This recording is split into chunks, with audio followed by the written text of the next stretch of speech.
Over. After 15 long months, football returns to Clarksville, Tennessee today as the defending Ohio Valley Conference champion Governors of Austin Peay play host to their rivals from the Music City, the Big Blue Tigers of Tennessee State. And hi, everybody. We welcome you inside our broadcast booth here at Forterra Stadium. I'm Barry Gresham alongside Patton Cook. A lot has changed over these 15 months, especially for Austin Peay, as they did play 3 games in the fall, but last Sunday they had their OVC spring opener.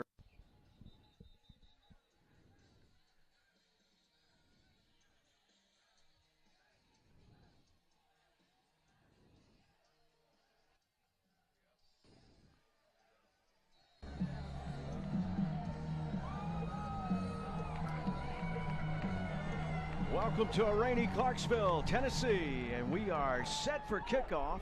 Getting started a little bit early for this one. It goes through the hands of Rouse in the end zone, so the Tigers will have it. They did win the toss, and they elected to receive first. Barry Gresham alongside Patton Cook. And just as we kick this game off, the skies open up. We anticipate heavy rain today. And we've had a pretty rain-free morning, Patton, but it's almost like Mother Nature waited till kickoff for this big rivalry game in the OVC spring season, and here comes the rain. Yeah, you couldn't write a better weather report. No rain all afternoon, and then as soon as kickoff happens, we're going to have a nice wet football game here tonight, but that will suit one of these teams here this evening. Tennessee State and Austin Peay as they get together for the 23rd time. And a lot of new faces for the Tigers of Tennessee State. Devion Bryant will make his first start. In fact, no quarterback on their roster has taken a snap. Here's a high snap. He has to go up the ladder to pull it down. And the Governors converge quickly on Devion Bryant. He's called stretch. He's 6'5", 230. The redshirt sophomore, and he had to go up high to pull down the snap of Vanderbilt transfer Sean McMoore. As we take a look at the starting lineups in the ball game, presented by Legends Bank. Legendary service, extraordinary people. That's Legends Bank. And again, the quarterback, Devion Bryant, making his first start. We'll get into some of his numbers from high school as he redshirted 2 years ago, did not play during the 2019 season. And he gets the start today. A revamped offensive line with a lot of moving parts up front for the Tigers.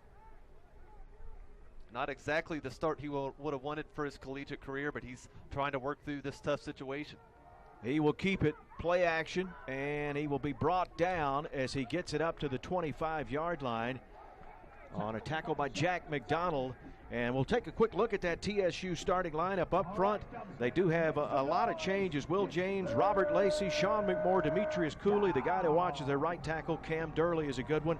Expect to see Sean McCauley in their backfield, along with the tight end Josh Trueheart, receivers Cam Weish, Vincent Perry, and they will play a fullback from time to time, and that is Benjamin Johnson. So third down it is, barely back to the line of scrimmage after the bad snap on the first play, and then the keeper getting back the 2 yards loss. So as we're just getting underway, and I mean it was right before they put the toe to the football, the skies open up. Here's a timeout. TSU's going to take one. Tennessee State University. And Pat, you know they hate that, having to burn one here early, but it's almost like this rain just, it kind of got everybody confused for a moment. I mean, it opened up. It's backed off now, but it poured right at the beginning. Definitely took the center by surprise. His first couple snaps have been a little shaky from him, the Vanderbilt transfer. And right now, Devion Bryant, a big thing for him in this game is going to be that read option we just saw on second down. But one thing for the Governors, they saw a lot of that against Tennessee Tech, so they should be pretty well suited for it in that game. Jack McDonald, the linebacker, had such a great season last year. Already off to a pretty good start in this game with a good stop against Devion. Third and long, as it will be a 3rd and 10. TSU with the 2 deep safeties, but they are up tight. In the backfield, joining Bryant is McCauley. He's the redshirt sophomore, one of the players with some experience on this team. So many newcomers for Coach Rod Reed and the Tigers. Bryant will throw it. He tries to elude the rush, steps up in the pocket, and nearly picked off. Nearly picked off. The ball bobbled. 3 different players had a hand on it, and TSU will have to give it up. We got a flag on the field, Barry. First down. They're going to get Cordell on this one. As we look at the replay, it just looked like Cordell got there just a half a step before the ball got to that intended receiver. Looks like a good call, but right now the Governors, you can tell their defensive game plan, be aggressive with those defensive backs, and Cordell, that worked a lot for him last season. Penalty be enforced at the spot of the foul. First down. As you hear our referee, Garrett Dickerson, with the call, and Cordell Jackson. I missed that flag coming out. Cordell, of course, the All-American, 10 interceptions in his career, tried to get one there. So TSU gets a big break with the penalty, or they were heading off the field. They get the 1st and 10 as they spot the ball here at the 30. Movement in the backfield with their tight end.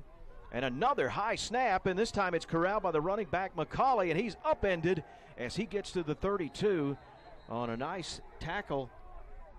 Javon Young down in that pit of D linemen. And that'll bring up 2nd down. Again, though, with so many new faces, Pat, and we've seen 2 snaps almost get over the head of the 6'5 quarterback. And that's one of the guys for McMoore, the center, a graduate. That's one of the guys you would expect to kind of be not as shaken, but right now he's in a tough mode right now. Needs to kind of level himself right now. 3 wide, 2 receivers split out to the top of your screen. Another high snap as he jumps to take it, gives it to McCauley. McCauley will carry it across the 35 up to about the 38-yard line. And a swarming Austin Peay defense. Troy Henderson Jr., middle linebacker, the transfer from Kennesaw State, will make the stop, and it'll bring up a 3rd and short. Really good spot here for Tennessee State. They've got right within 3rd and short here. He can take it with the run, but you got to look for Devion Bryant for the keeper as well. He's going to be dangerous with his legs this evening. 3rd down and 1 at the 39. The Tigers, by 8 of a penalty, got a 1st down. And now they're trying to keep their opening drive alive. Devion Bryant makes his first start. High snap. He'll jump and catch it, and then into the backfield to bust the play up. Trying to dive forward. It'll be 4th down, as that's Terrell Lucas in to make the play, defensive end. That was a great stop in the backfield. Those snaps are really starting to get to Devion Bryant right now. It's just throwing off all the timing on the handoff, and that time just a half a second's all it took Jack McDonald to get in the backfield and blew that play up. We'll see Caleb Mosley come on to punt. And it looks like Benico Harley back for the Governors. The Govs defense will get the stop after giving up the 1st down on a penalty, and Harley, that's going to be the toughest part of the day, is making plays in this rain on special teams. So we'll get to see the Govs offense come out to the 25.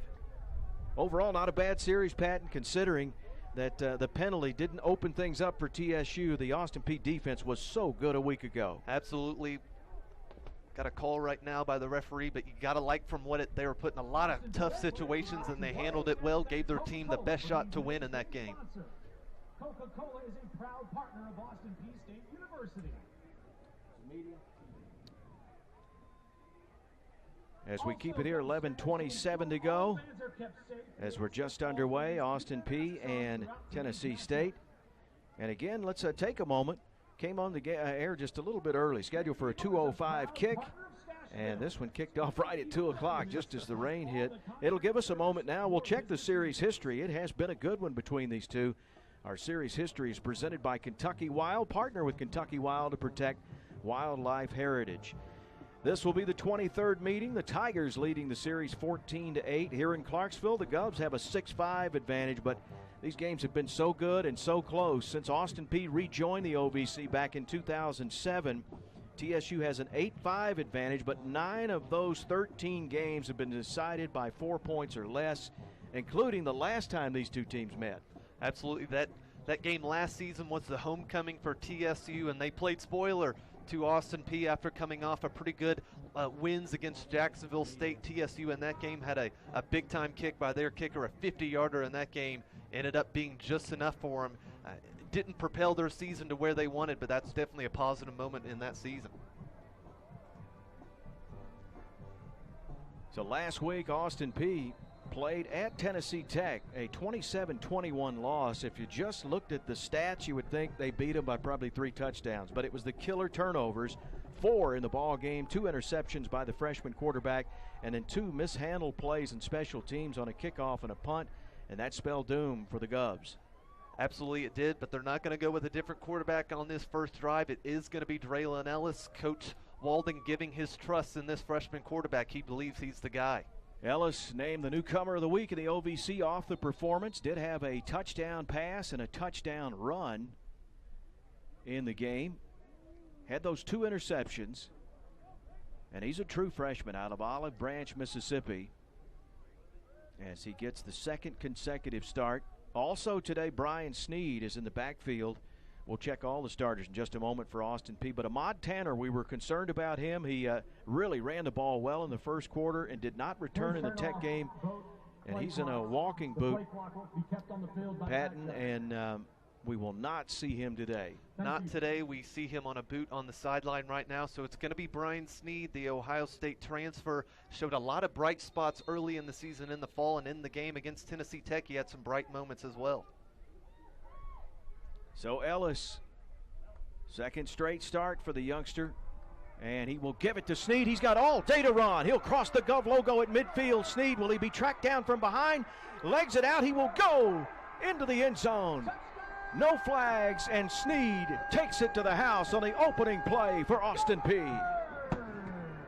Well, Brian Sneed, welcome to Clarksville. First run in Fort Terry. He takes it 65 yards. And that's one thing that he offers. He can run you over, but he's got the breakout speed. As you see here, not even the defensive backs can tackle him, and what a run it was. Fantastic start, and that's exactly what Austin Peay wanted. Ellis not even having to throw a pass on the first possession. Well, that's shades of C.J. Evans, the first play of the college football season last fall. When he took it to the house on an incredible opening play, 75 yards, and here's Sneed is able to take it here, and we're going to have some adventure today as the PAT is no good with James Green coming up to make the play there, and it will be an adventure. Anything dealing with kicking today or putting the ball in the air is going to be an issue with this weather. Absolutely. It's just going to have to be trial by error, and that time Austin Peay went with a little trickery from Draylon Ellis trying to catch him off guard, but give credit to Tennessee State, didn't panic and kind of gang tackled Ellis that time. Score remains at 6-0, but I tell you what, Barry, what a start for Sneed on that one. Not sure he could have wrote a better storyline to start with. Well, Sneed, former 4-star high school athlete, signed at Ohio State, played for the Buckeyes, ended up transferring out to Iowa Western Community College. He's out of Tampa, Florida. And what an athlete. We saw it on display there. Had 69 yards a week ago against Tennessee Tech. He's 6'1", 215, the redshirt sophomore. And give some credit to that offensive line up front. He just had to make one cut and go straight down the field. Could have drove one of these semis, maybe the ambulance outside the stadium right now could have gone through that hole. That offensive line, a big part of this season will be on them. So we will see Dodd kick it off to the Tigers.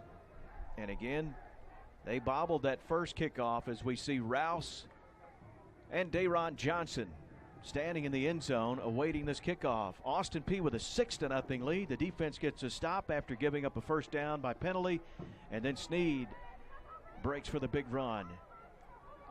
Up the field, the Tigers on a nice return. Good job by Daron Johnson, the wide receiver back there to return kicks. And a nice job is Vassell and Nathan Page in on the play. Nathan, of course, one of the starting cornerbacks, playing special teams. So many of the starters will play on special teams. So now, Pat, a chance to see this TSU offense again as they'll get a little bit better starting position as they'll open up here at the just about the 28-yard line. But they've got to get together with their center quarterback snaps in the shotgun. They absolutely do, and kind of word was coming into this game they might shift some of the players around on the offensive line. They still got McMoore at center right now. He's just got to calm down because really put his team in some rough moments. But Bryant, he kind of saved them. If he was 6'4", there might have been a turnover last possession. So Bryant again getting the start today for TSU. McCauley, the only really veteran back that has carries in his career, and he's swarmed under by this red swarm defense. Javon Young in on the stop. Last week it was the Black Rain, as we heard Coach Scotty Walden talk about that defense that played so well, and they create havoc under defensive coordinator Chris Kappas. they get after it. They bring pressure. They press in with great secondary play. Really good defense. Only 3 linemen on with their hand in the dirt right now, and that kind of brings in a linebacker into the line of scrimmage. We're going to get a false start here against Tennessee State. False start. Offense, 76. 5-yard penalty. Remains. Second down. They'll get that on the right tackle, Cam Durley. He's a good one. He's a transfer from Kansas, a preseason all OVC selection. Made 10 starts back in the 2019 season. And one thing that the 3 down lineman gives Austin Peay the advantage of is more guys in the secondary, and that is less space for Devion Bryant to attack through the air. Already saw some risky moments early on in this one. Second down, backed up due to the penalty, and here's a big hit. McCauley looking for anywhere to run at the 20. He is belted and dropped. A host of Govs in on those red shirts. And on that play, you'd think Austin Peay had about 7 down linemen on that one, getting pressure right away in this one. Looked like Sutton was in on the tackle that time. The left tackle for TSU, Will James, having a tough time early on in this one. He's a senior, had a lot of starts last season. Need him to fix up for TSU right now. 3rd and 17. Tigers 0 for 1 on 3rd down. They got a penalty to keep a drive alive a moment ago as the rain picks back up. Heavy rain anticipated all afternoon. We'll see if Bryant will go back to the air. The snap a little better. Has time to throw. He's going to roll out to his right. He does have room to run as he gets it out of bounds at around the 27. There's another flag down. We're seeing a lot of flags early in this one.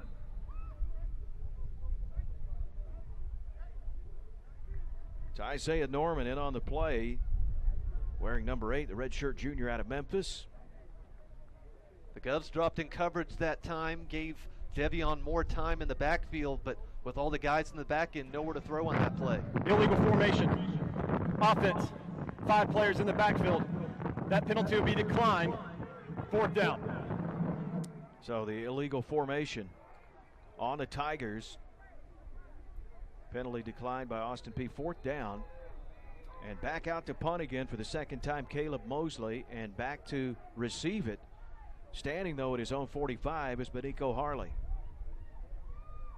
Got a late substitution here for TSU, jogging on very slowly. They need to block this up right because any little mistake in this weather, it can turn into 6.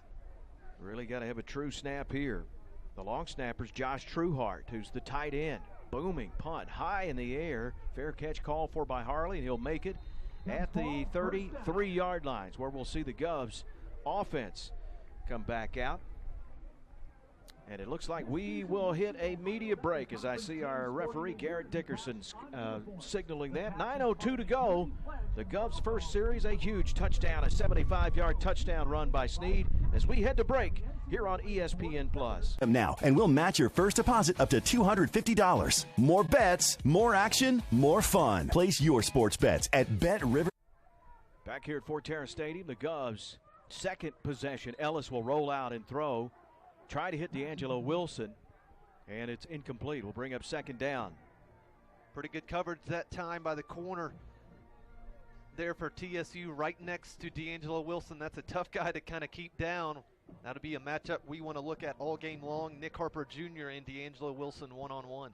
And again, if you just tuned in, as quick as that rainstorm hit, that's how Brian Snead hit the line and ran it 75 yards on the opening series. Here he'll get outside the numbers. He'll head down the 50, down the sideline. No one's going to catch Snead. He stays in bounds, and he will just stroll into the end zone for another huge touchdown run for Brian Snead. Well, he's looking to outdo himself. Last run was 65 yards. This time we're going for 67 this time. Brian Snead. Good blocking on the outside as we look at the replay. The blocking done by wide receivers. C.J. Evans, a big-time block on the outside, and Snead, he's got that breakaway speed that not even the DBs can catch up to. What a run again. Actually went for 75 the first time, so he has 2 touches and 2 touchdowns with 142 yards already for Snead. The Govs' point after attempt did not work a moment ago. They'll go back to the traditional PAT kick. It is up, it looks good, and it is good by Cole Deeds. So our new score, just like that, is 13-0. Austin Peay Tell you what, why throw it when Snead can take it to the house on both carries? Time of possession is overrated right now for Austin Peay. They barely had it a minute between these two possessions. They are sitting pretty right now, 13-0. TSU defense had a lot of struggles last season stopping the run. They gave up 2,500 rushing yards. That's 210 a game, and they're well on pace cracking that by the end of the first quarter, I think. I was about to talk about the balance that Austin Peay had with the run and pass a week ago, and Coach Walden talking about with this fast-paced offense, but he still wants good balance. He still wants to run the football, but today, I don't know why you would ever throw it in these conditions, and so far they have not laid a hand on Snead. That is one of the misconceptions about some of this fast-tempo offense. Coach Walden, he's going to go with what's working, and right now what's working is giving the ball to their big back, Brian Snead. You don't go away to it, and I guarantee next possession we're going to see more of Mr. Snead. Ashton Dodd, the redshirt freshman out of Hendersonville, to kick off again. Austin Peay rolling here early, finally getting to return home. It's been a long wait since their final their home playoff game that they had, their first ever when they hosted Furman. In fact, it was 456 days ago since the Govs played here in Forterra Stadium, but TSU hasn't played since November of 2019, a game at all. Here's the kickoff taken right at the goal line. It's Johnson again. Dayron will head out of bounds. Flag will come flying in late as he goes out right at the 25-yard line. Got another flag too at midfield. Jack McDonald, he might have went to drama class here at Austin Peay. He drew a foul there. So a flag on the run back, which happened over at the Austin Peay sideline where Dayron Johnson went out, and then the one that you guys caught right at midfield, trailing the play. The officials are huddling up. Right at kickoff, it was 70 degrees here in February in Clarksville, Tennessee, and expecting rain all day. We hope nothing severe. We hope no lightning, no delays today, but we are going to get rain all game. We have 2 fouls on the play by Tennessee State University. Holding. Return team, number 28. That penalty been enforced 10 yards from the spot of the foul. The second penalty, personal foul, dead ball, 18 of the receiving team. That penalty been enforced half the distance to the goal. First down, Tennessee State University. So Terry Straughter, one of the veteran returning players, got the call on the second penalty.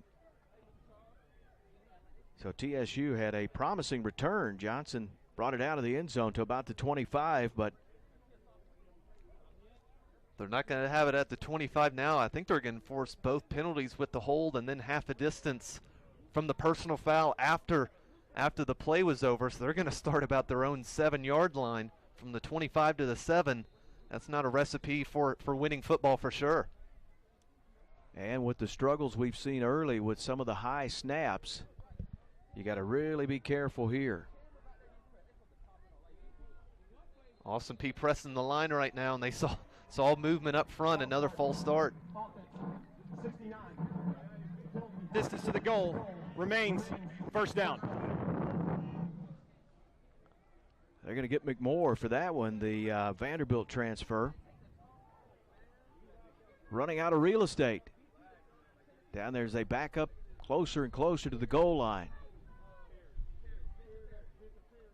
So Bryant stands in the end zone. Devion Bryant again making his first career start. And a new back in the backfield, but he's going nowhere. And that is our first carry for Devin Starling, the redshirt freshman from Antioch, Tennessee. And in this situation right now for TSU, there's not a whole lot they can do. You can't really risk getting a safety here just with the pressure that Austin Peay has shown from the defensive line. You're pretty much forced us to run it out here and see what you can do with your running backs. 2nd and 14. With the ball at about the 3-yard line after all the penalties and nothing happening on that first run. Bryant slapped the hands together, gets the snap, and nothing happening. Trying to get to the 5 again is Starling. And Shepard is all over it, shutting the door. He plays that bandit position, Patton, so this is a guy that won't put his hand in the dirt, but he can wreak some havoc. Absolutely. Numerous guys on this defensive line for Austin Peay missing some guys from last season, like Josephus Smith. He opted out this season, looking to get him back in the fall, but still the depth that they've got on that front is quite impressive, and that's one of the reasons why they're OVC champs last season. 0 for 2 on third down of the Tigers. They look at a 3rd and long, 3rd and 12. Staying in that shotgun, Bryant's going to airmail this one, throws it incomplete. Norman on the coverage as he tried to get it out to Weish. Cam Weish, who is a transfer from Lindsey Wilson. And now they're going to have to bring on the punt team, and Mosley's a good one, but he's going to have to punt with his heels there at the back of the end zone. Yeah, looking at these corners right now for Austin Peay, they're not giving much space on the line of scrimmage. They're pressing these wide receivers. They feel like they've got the matchup to do so.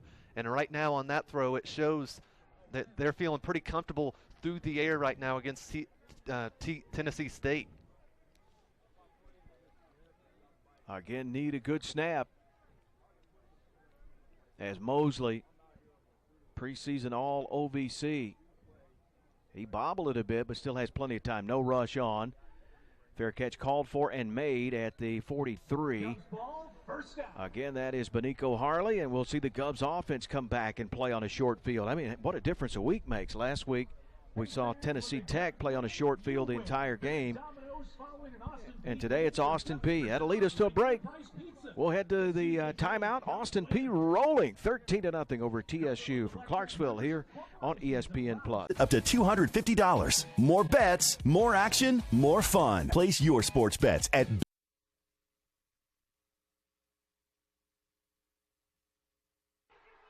Back here to live action, and guess who? Number 4 in red, Brian Sneed. He's having a career in 1/2. I mean, just phenomenal.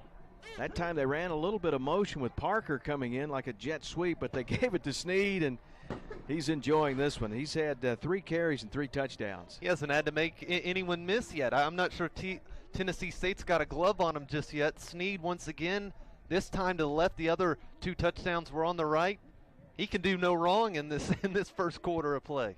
Just incredible performance so far for Sneed. That one's a 44-yard touchdown. Austin Peay's time of possession will also blow you away. They've had it less than a minute, and they've got 19 points on the board. Just an incredible start. Ellis will hold it. Deeds will boot up the PAT. It is good. Wow, what a start for Austin Peay returning home to Forterra Stadium. They put 20 points on the board. And basically, 4 plays of offense, 3 touches by Sneed, 3 touchdowns, the 1 pass play. Just phenomenal start to this ball game. Yeah, for this Austin Peay offensive line, Bucky Williams, Seth Johnson was on the line last season. They're going to put this film up in the Hall of Fame right now because some of the holes they're giving Sneed to run through, it's hard not to score touchdowns on some of these runs, but Sneed might be buying dinner for his offensive line after this game. 7:04 still left in the first quarter. So many newcomers on this TSU team. In fact, today, since they haven't played since November of 2019, 43 newcomers, 36 of them are scheduled to make their debut. You see Coach Walden, boy, he's got to love this start. Just an incredible start to the ball game with his running attack. And that's with the Ahmad Tanner listed as your number 1 tailback. He's out in the walking boot, not playing today, but a number 1A in Brian Sneed with 3 touchdowns, 186 yards. I would coin the smash and dash that Chris Johnson and Lindale White is, and I'd put Sneed as Lindale, but right now he's looking like CJ right now. He's shown a great burst of speed in addition with his power, and this one is kicked out of the end zone, so we'll see the Tigers come out. And for TSU, as you might expect, a lot of new faces on both sides of the ball. They have just 11 yards of offense so far. The penalty bug has bit them. 4 penalties for 26 yards in penalty yardage. No passing yards. It's Devion Bryant 0 for 1. And running it, they have their 11 yards so far, but haven't seen McCauley or Devin Starling, the 2 backs that have carried so far, really able to get much plus yardage anywhere. There's no space up front right now, and that's all credit to that Austin Peay front. But for TSU right now, they got to look to run on that right side for Cam Cam Durley, he's one of their star guys. He's looking to play at the next level. They need to run at his side because right now on the left side against Will James, their left tackle, he's having a tough time on the outside against Sutton. So they put Johnson in the slot. We've seen him return the kicks. Bryant will send him in motion, and Devion will hand it to him. He'll take it off right tackle, and he'll get tripped up as he heads out of bounds, unable to turn it upfield. They're on Johnson with the carry. And I like that start for them. Running up the middle has been an absolute disaster. Try and get to the outside, get your fast playmakers the ball. Positive yards, not a huge game, but you got to start somewhere if you're Tennessee State right now. He'll get one before going out of bounds. A 2nd and 9. He'll stand at the left hip. Is Starling, the running back. Pass thrown out into the flat. It's caught by Johnson, and Johnson is brought down at the 28. As the Govs converge, Cordell Jackson in on the play along with Nathan Page. And when you say Cordell Jackson's name once in a game, you're probably going to say it 15 times today, Barry. He's just all over the field. They got him at the nickelback position, just lets him float around and make plays. 3-yard pickup on the pass completion. It's 3rd and 6 and slipping. Another snap that Bryant had to jump in the air to field, and Starling gets the carry. The youngster, the redshirt freshman, loses his footing. We're going to see that despite this being a turf field, because it is a rain-drenched field today. And that'll bring up 4th down. The Tigers will have to punt it again. For TSU right now, not the start they wanted, but with all the newcomers, with all the non-playing for the past 400-plus days, this is a tough start for them. They just got to sled ahead and try and get through this moment. Running on late. And a flag will come out as the punt by Mosley's taken at the 38. Harley, and he will be hammered down at the 35. They're going to spot him at the 37, as we'll see the Govs offense come back out again. Deshaun Davis in on the tackle for the Tigers on special teams. And that's right, if you just tuned in, it's already 20-0 here. 5:29, we're just in the first quarter of play, as 3 big touchdowns. As we'll get the call from our referee today, Garrett Dickerson. He's been busy through this first quarter. The only thing Austin Peay's done wrong right now has been missing that extra point try. Right. Illegal substitution on the offense. The 11th player never got set in the formation. The penalty, the kick.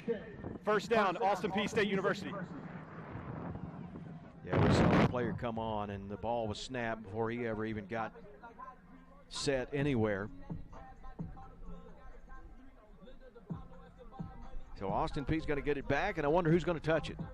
Well, I'm not a betting man, Barry, but I might go with Brian Sneed here, but it's been working for him. You just have to think TSU, they got to sell out for the run one of these times, and that gives Draylon Ellis a chance to throw through the air. He's only got 1 pass attempt, and they've scored 20 points. That's a situation any quarterback can thrive in, I'm pretty sure. Fearless, fast, physical. That's the motto for this Austin Peay team. Both sides of the ball, they want to attack. And we've seen it by the offense.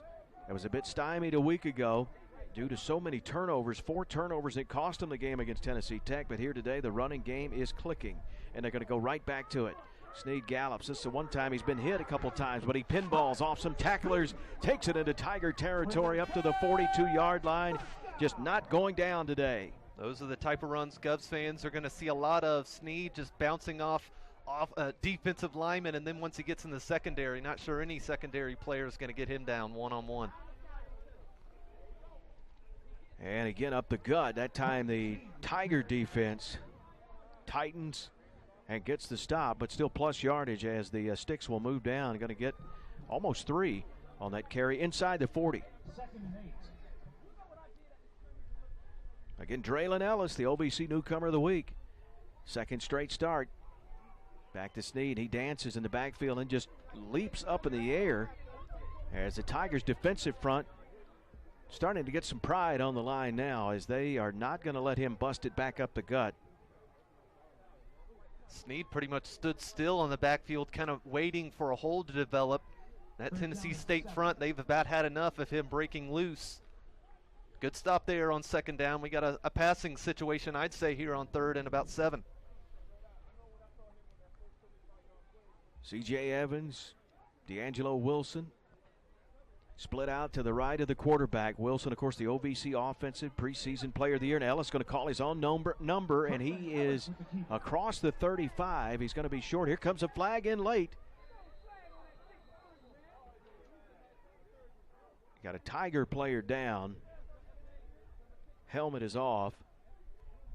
And it was after the run, behind the play again. I think they're going to get Bucky Williams with this one. Kind of finished after the play that you see a lot of offensive linemen do, but the helmet was off well after and kind of, hate to say it, kind of pile drived him into the turf with no helmet. Not a pretty sight to see. That's James Green that took the hit. 3 starts back in 2018, redshirted the 2019 year. He's out of Orlando. Here's the call. Unsportsmanlike conduct during the play. Number 63 of the offense. The penalty being forced from the end of the run. Automatic. Rather, repeat. 3rd down. Yeah, you called it all over that one, Patton, as Bucky Williams will pick it up. 6 offensive penalties a week ago as the Govs had 13 in the game. That was another issue along with the 4 turnovers. You see Coach Walden. And there's a fine line for offensive linemen. You want them to have that mean streak, but after a player's helmet's off, that's kind of give up on the play there. And Williams is a good one, the left tackle. He played right guard back in the 2019 season. All newcomer team that year. The 3 games in the fall, he was at left guard, so interchangeable parts as well on the offensive line for Austin Peay, but they have looked good today. They've got an outstanding running back behind them. You would have thought this group was been together for 4 years now, the way just they've been running here. All right, 3rd and 17. This will be the first 3rd down, a conversion attempt for the Govs. Ellis able to get outside, and he'll throw it short. Good pressure that time by TSU to force the punt as we search the field, no flags. And Tadarius Patterson, defensive end with great pressure. He's the transfer out of City College of San Francisco. Immediately on that right end spot, he had Ellis dead to rights, grabbed the kind of undershirt on Ellis and kind of dragged him to the ground. Good pressure, the first time we've seen pressure on a passing situation for Tennessee State. They get the 4th down. So the Tigers defense will rise up this time. Austin Peay up 20-0 as we'll see Matt Rigney come on. The transfer from Middle Tennessee. He's out of Australia to punt this one away. And back again is Johnson for TSU. Johnson will take it at the 8. And a good cut. Johnson will take it up to the 28-yard line where he's brought down. Jack McDonald. Here comes a flag again. We're starting, they started early with the flags, and now it's about every play we're seeing something come out. Bucky Williams got dragged off the top of the pile that time by a Tennessee State player, and one of the coaches is getting right in the face of number 30 for the Tigers. I think Charlie Davidson is going to be the one getting a talking to very nicely by a coach for Tennessee State, I'm sure. Number 30, the return team. That's his first unsportsmanlike conduct foul of the game. Penalty being forced half the distance to the goal from the end of the run. 1st down, Tennessee State University. Yeah, it was hard to hear referee Garrett Dickerson, but it's on TSU. And that is the unsportsmanlike. That the personal foul call there, that was just basically sticking up for a teammate. But when you're down 20-0, you got to find a better spot to do that in. Try to do it when you're in a pile somewhere, not when everybody can see it. At least when the ref's not looking for you. Exactly. So 3:27 to go.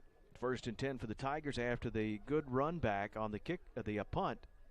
The penalty will back the Tigers up. This snap is low, bobbled, and then Bryant's going to give it off. Looks like McCauley again. As they employ the fullback as well, and it is McCauley, Sean McCauley. And although not a ton of time is wasted on the handoff, just that half second, it throws off all the timing and just allows those front 3 right now for Austin Peay to get home, and they're getting home in a hurry. No gain. Bryant is going to air this one out, and there's a grab, and Ball nearly picked off. I mean, that ball just hung up there. Strange looking play. Offside. Edwards in there to break it up. There was some contact as that ball just was like a punt. It just hung up in the air.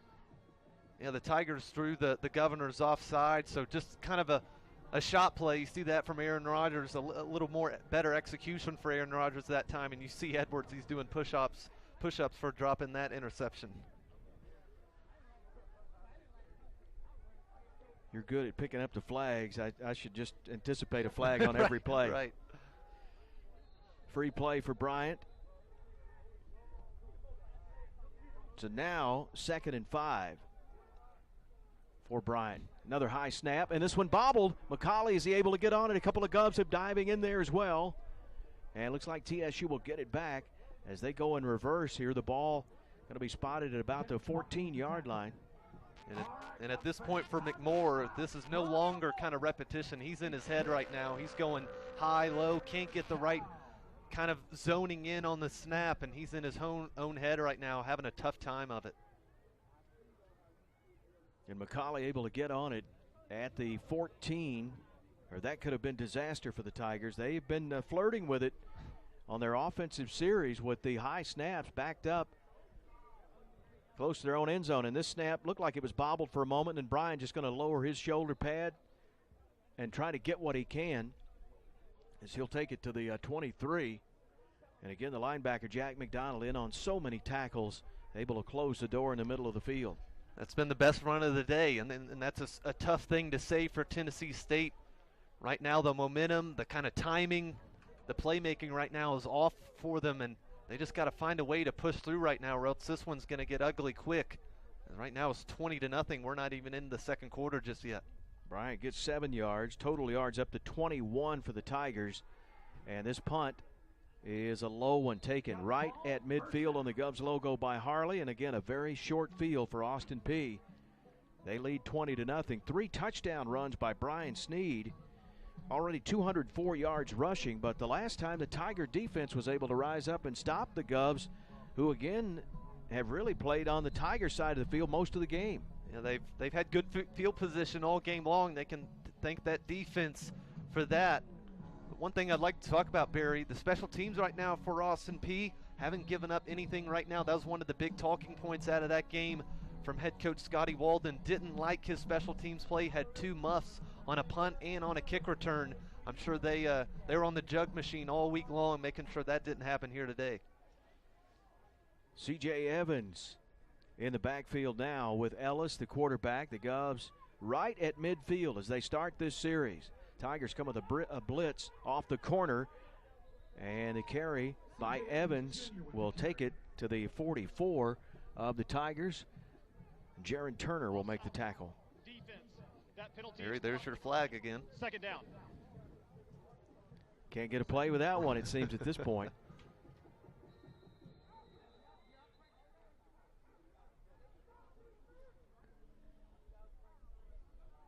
I think Coach Walden is maybe wanting to talking with the referee on whether he wants it accepted or not. Not entirely sure what he wants here. On the defense, the penalty will be accepted. Next play will be 1st and 5. So he will accept the offsides penalty. Really only a yard's difference from the run. That time by Evans gives him another down here. Instead of 2nd down and 4, it's going to be 1st and 5 instead. Thank you. Tigers with 6 penalties already. Austin Peay with 2. We're not out of the first quarter. 1:17. The Govs rolling offensively here today in the rain in Clarksville.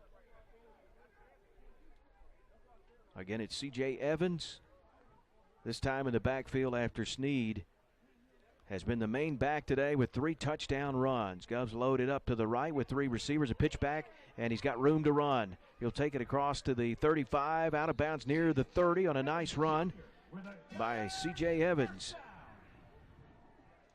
And really, the Tigers, they can't rest whenever Evans comes in because he's shown he can get out to a pretty good top speed as well. Got the opening touchdown against Central Arkansas at the first game for college football, so they can't rest on their morals of having a good drive against Snead. They got to stop Evans now. He'll get 14 here, and he'll get it back again, going off left tackle, then cuts it back in. Back inside the numbers, and he's brought down at just inside the 25 of the Tigers. And Bucky Williams had that kind of mistake with the personal foul. He's making up for it right now, just driving his man off the line and giving CJ a heck of a lot of space on the outside. Bucky Williams, Seth Johnson on that left side. And this attempt up the gut, not happening. Big pile up. You see players come running in. Haven't spotted a flag yet.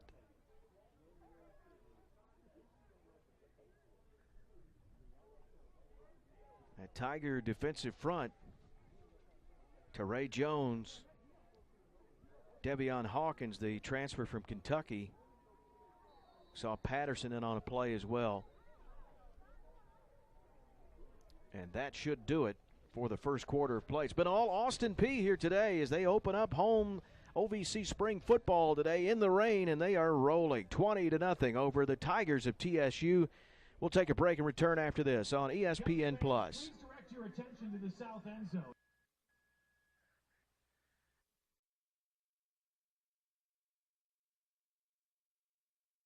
To the end zone this time. He ran over to the track. One of the few times today he hasn't scored. 3 touchdown runs for Snead. Snead's going to be disappointed with that one. Not a great run. Just got the first down, not a touchdown, but got to take what you can right now. Got to the outside quickly and got the first. Austin Peay with 229 yards of offense in that first quarter. Ellis got hit right on the football, and the Tigers looked like they had a break, but they couldn't scoop it up. Now who's got it? Big pile at the 25-yard line. And it will be TSU football. The break the Tigers needed as Ellis was running. That was one of those perfectly timed hits, the helmet right on the ball, and that leads to the turnover. Nearly scooping that one up was number 9 for Tennessee State. That was Nate Sutton. I think he was looking at 6 right there. You're taught to fall on it. He was looking for glory. Didn't cost them, though. Got a turnover. Can this be the start of something? Now it's time for this Austin Peay defense. They stepped up last week. Let's see what they got here. Looked like Devion Hawkins, the Kentucky transfer, the nose tackle. Perfect placement of the helmet. That football came flying out of the arms of Ellis. And now the Tigers try to get a little momentum here. They've been able to tighten up defensively, get some stops on the Govs, at least keep them out of the explosive plays into the end zone. And they're going to go back to the ground game, trying to establish it. And a carry up to the 28-yard line. That is going to be Starling again, and Shepard with another big play. Well, they've pretty much abandoned going up the middle. They've got starting to get some success on the outside. They're breaking contain on these defensive ends. They're getting some yards, some positive yards. You got to start somewhere, as I mentioned on the last drive. Good positive start on first down. Gives second and third down a little more manageable. Again, Devion Bryant, the start today. And hitting the backfield, able to bounce off a tackle. Nice job that time of keeping the legs churning up to the 30. Helmet comes flying out of the pile. I think it's Sterling's, it is. Took a couple good pops on that, probably loosened a chin strap or two. He's going to have to check out for a play on third down here. Well, this is a player recruited by Austin Peay as well, Devin Starling. His last 2 years in high school, 4,500 yards, 53 touchdowns, an explosive player. Brings up third down. It's not been kind to the Tigers today. They've really not been able to keep drives alive. 0 for 5 on third down. Bryant changes the play call out of the shotgun. Play clock down to 3 seconds. Claps the hands, and he will hand it off, trying to bounce it to the outside and just completely shut down before getting back to the 30. That's Sabri Curtis as he gets his first carry. Several Govs close the door. Good contain, nowhere for him to go. Absolutely. Govs were flying into the ball on that time. They had 4 on the line of scrimmage that time on the front, brought a linebacker on the blitz, just provided enough. Tennessee State not confident in throwing the football right now on third down. 0 for 6 on third down, and back to punt again as Mosley's had a busy day. Fair catch call for. Backed up and made at about the 27 by Harley. The MVP right now for Tennessee State's got to be their punter, Mosley. He's done his best work in some tough situations, hasn't really fumbled, hasn't made a mistake. But that Governors defense, they stand up very well on that drive. We'll head to a break. 20-0, Austin Peay leading in the second quarter over the Tigers of TSU. We'll take a break and return after this. You're watching ESPN Plus.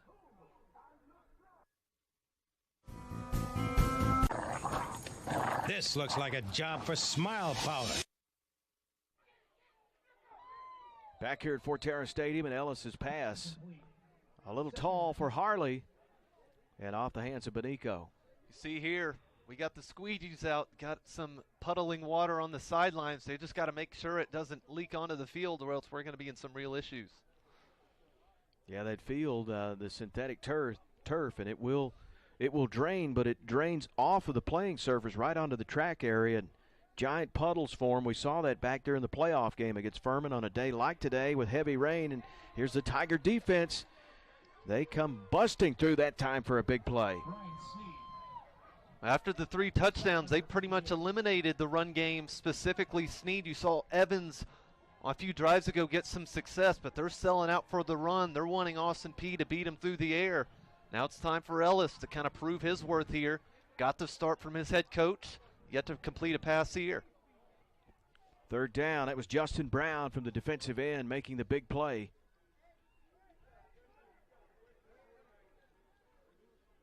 So now 3rd and long for the Govs today. They are 1 of 3 on 3rd down. Ellis, quick drop. They're coming after him. He throws back across the middle. It's caught. Here's D'Angelo Wilson, and he's brought down a great tackle by the Tigers. Pulling him down at about the 28-yard line. He's a hard guy to bring down because he's so elusive. That was a big-time stop by TSU. In the open field, and he's one of the tougher guys to bring down. Normally you see receivers kind of cut up field. That time he's got the confidence in himself to go behind, kind of go backwards and try and get the first down. Open field tackling, proving big. Another stop by Tennessee State.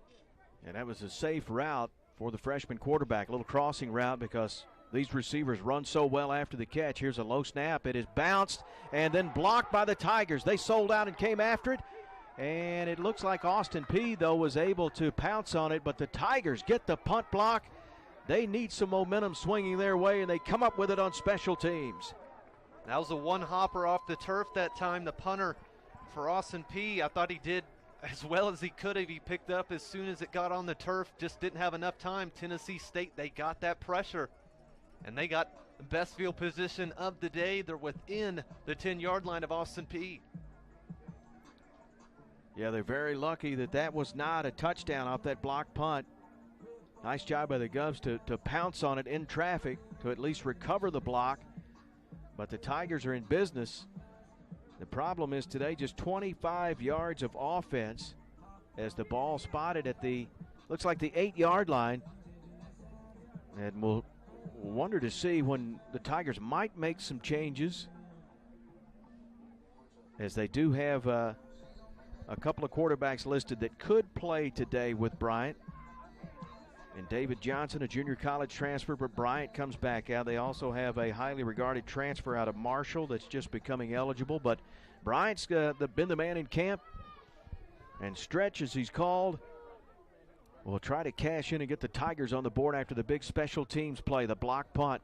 Bryant gives to McCauley. McCauley had a nice hole open up off the right side, and he lunges forward as he'll get it up to the 5-yard line.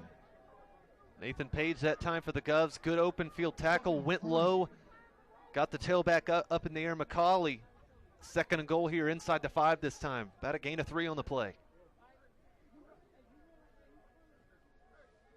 Ball spotted just across the 5-yard line. Bryant's been in the shotgun all the way. McCauley with him. McCauley will get the handoff off his left hip, and he'll take it up to about the, not much there, it looks like for the spot, maybe up to the 4, possibly the 3, but not a lot happening. The big man Legs, Tequaze, the freshman out of Laverne, Tennessee. Pretty much as soon as McCauley has touched the football the entire first half, he's had to beat a man as soon as he touches it. need to hit some momentum going in to the line of scrimmage. They didn't do it there. 3rd and goal from the 4 of Austin Peay. Tigers' best opportunity today. Again, a high snap. McCauley's wrapped up. He'll be brought down for a loss at the 5 as Troy Henderson Jr., middle linebacker. Big ball game at Tech and a big stop here. 3 straight runs for Tennessee State. Got some good kind of yardage on 1st down, but 2nd and 3rd down, quite literally nothing. Just once again, not trusting their quarterback Bryant to go through the air in the conditions you can kind of expect it, but right now, got to go throw caution in the wind, especially when you had the ball at Austin Peay's own 8. So on 4th and goal, they're going to bring out their outstanding field goal kicker, Antonio Zita, the junior out of Fayetteville, Tennessee. Austin Peay knows all about this young man. This will be a chip shot for him as he has a big leg, a 22-yarder out of the hold of Bryant. Zita, 4 field goals against Austin Peay a year ago. This one low, and he'll miss it. And he does not miss often. 32 career field goals. Hit a career-long 50 against the Govs in their last meeting. But that one really never got airborne. And that's going to lead us to a timeout on the field. So the Govs dodge a bullet. After the block punt, they don't give up points. That'll lead us to a break. Austin Peay leading 20-0 here at Forterra Stadium in Clarksville on ESPN+. The question isn't which came first. It's which comes with peanut butter.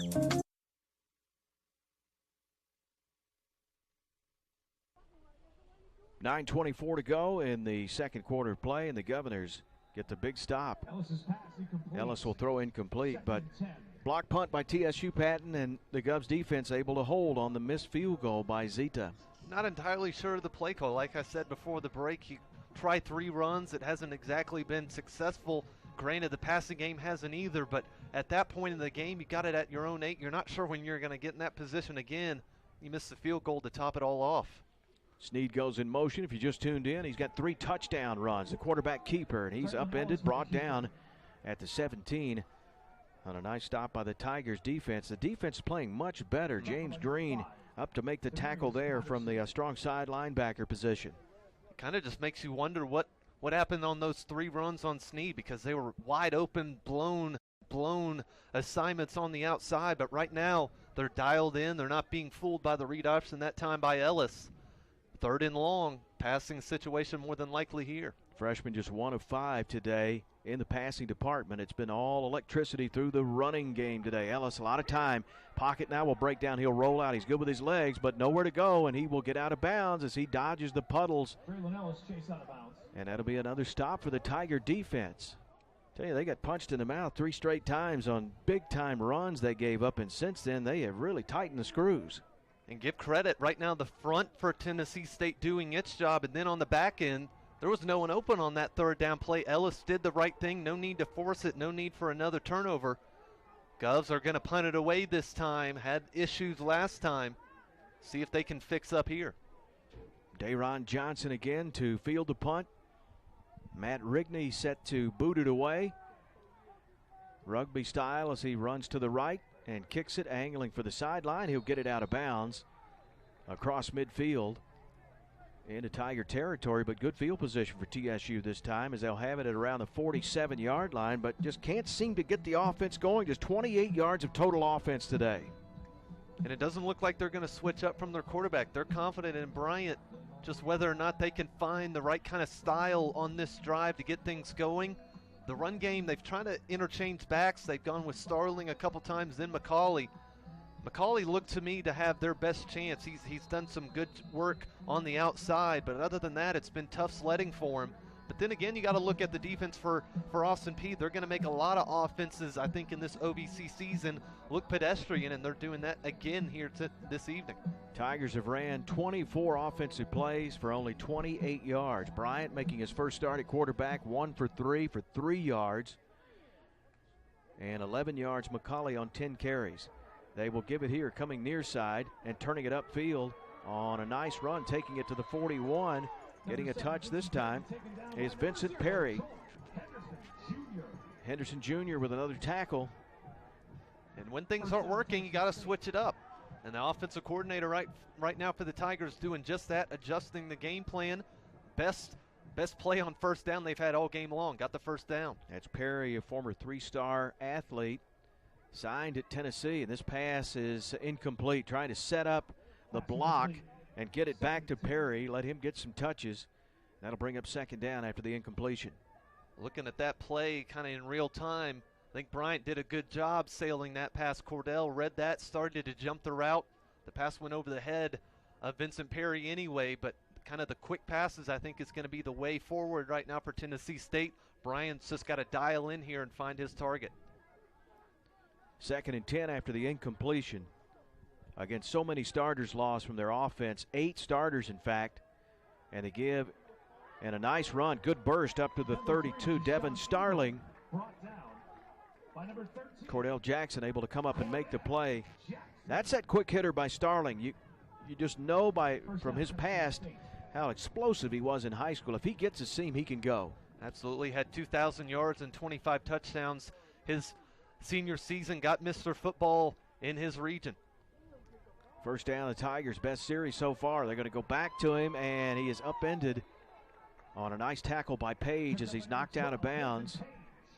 Getting it all the way up to about the 23. So Devin Starling beginning to get it going in the backfield for the Tigers. Momentum, the biggest thing in sports in my opinion, and right now Tennessee State, they're starting to feel their way through this offensive drive. It's big for them, and their running backs are starting to get it done here. And they've got a big offensive line. Here's a bad snap, and it just dribbled out to Starling. Great job by the redshirt freshman just to pick it up. And the Govs were all over that as that play was blown up on the bad snap. Almost feel bad pointing it out each and every time, but McNor is kind of in his head right now. He's going high and low. He's not dialed in. And right now, the front right now is making him nervous. So 3rd down and 2. Again, 0 for 7 on 3rd down of the Tigers. Man, do they ever need one here? Down 20-0. Trying to get back into this ball game. They'll go to the big back, McCauley. Flag on the play as McCauley gets it to the 21. Right near that first down. Flag came after the handoff. Might be offsides here. Tiger players are clapping their hands. Here's our referee. Offside. Defense. Number 93. 5-yard penalty from the previous spot. First down. Javon Young, they're going to whistle him for being offsides. 3rd and short, you want to kind of get off quick. Got off a little too quick that time. Didn't matter about the measurement. It's a first down after the penalty. That moves the chains and moves the ball to the 19. Back to McCauley, and he bobbled it just for a moment. He's drugged down from behind. He'll take it to the 18. John Wesley Whiteside making the tackle. Young got in the backfield as soon as the handoff was made that time, looking to make up for it. Good pressure, kind of pushed the running back out a little farther to the outside than he wanted to on the initial run. Good to see Whiteside back this year. Didn't play in the 3 games in the fall. Preseason all OVC selection. Gain of about 1. 2nd and 9, we'll call it. Bryant in the shotgun where he's been, and here comes the blitz right up the gut. Bryant still on the move, able to elude the defender, and not much happening for him at all.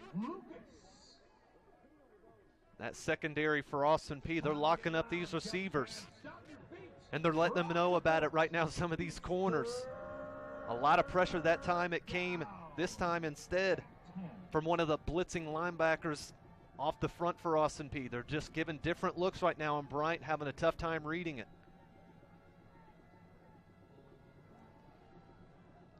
Again, got bailed out on the penalty a moment ago to move the sticks on 3rd down. 0 for 7. Prior to that, can they convert here? Bryant's going to look back to the bench as the play clock down to 5. Will he get the play off? He's changing it.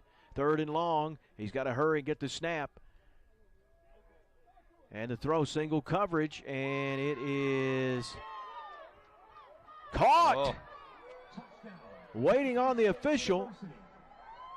Single coverage and the touchdown catch as they go back to Vincent Perry. Perry made an incredible catch on the far side from us in the press box. And the Tigers, Patton, did they ever need a big play? And they got it from Bryant to Perry. This right now is all Bryant. He's just given Perry a chance to go up and make the play one-on-one with Isaiah Norman. A little nudge to get his way free. And on that replay, he's only got to get 1 foot in bounds. It didn't look like a bobble. That looks like a good touchdown to me. Big play for Bryant to connect with Perry, who they've tried to get involved in this series. And you see why. Has explosive talent. Here's Zeta for the point after attempt. Out of the hold of Bryant. It's up. And it is good. Tigers are back in this ball game, 20-7. And if the last meeting between these two teams taught you anything, this game's far from over. Tigers back in it as we pause here on ESPN Plus.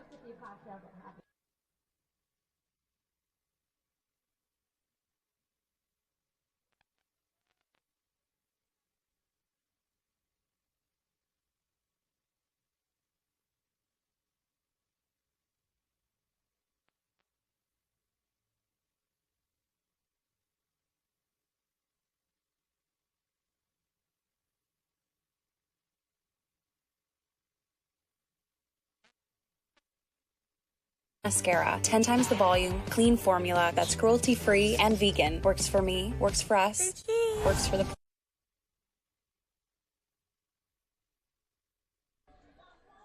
Back here in Clarksville, Tennessee, rainy day. The rain opened up right at kickoff, as heavy as it's rained really all day, right at kickoff.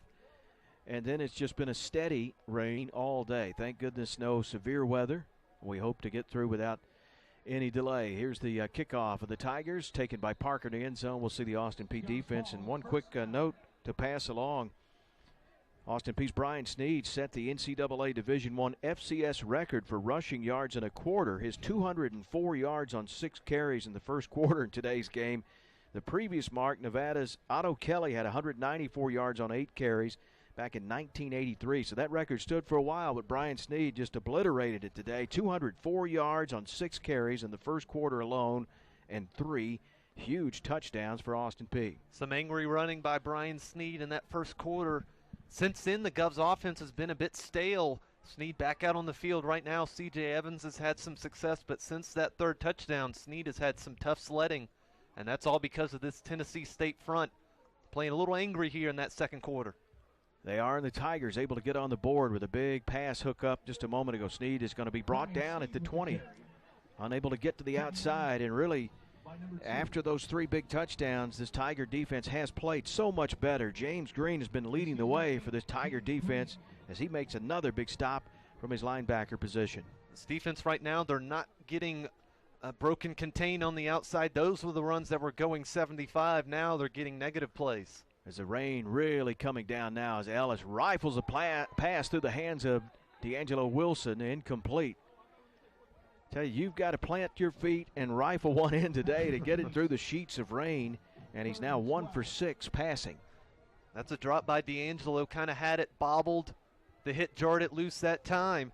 A good hit by Tennessee State, another 3rd and long, and in this weather, this is the complete opposite of what Coach Walden wants from his team on 3rd down, 3rd and 12. Tigers got a player in late trying to get set, but Austin Peay taking a lot of time. In a perfect world, when this offense completely gets installed in a full camp, he'd like to snap the ball every 12 seconds in this offense that he runs, but with a freshman quarterback, so many changes, and they get the beautiful setup here to Wilson. Wilson breaks tackles. He's so good at that after the catch. And D'Angelo Wilson, the OVC preseason Offensive Player of the Year, gets the first down up to the 44. Even though it looked like a simple throw, that is a off-base, off-balance throw. That time by Ellis, rifled it right into D'Angelo, let him run upfield, kind of let him, enough for a first down, going quickly with it again. Now the tempo is picking up the way they want to play. And Sneed off of the right tackle, he'll take it to midfield. And Sneed's explosive day continues. That's one of his best runs in a while, as he's brought down Niall Love in to get the tackle, their middle linebacker for the Tigers. Got a Tiger down here after the play. When talking about Sneed, one thing I've been so impressed with in his early time at Austin Peay, for a powerful guy, he's a patient runner. He's not going to just kind of run into a hole that isn't there. He's going to let his guys block up front, let a hole develop there. Got a gain of about 7 or 8 on the play. Got a good 2nd and 5 coming up here for the Governors. Tiger player being helped up as the rain has opened up again.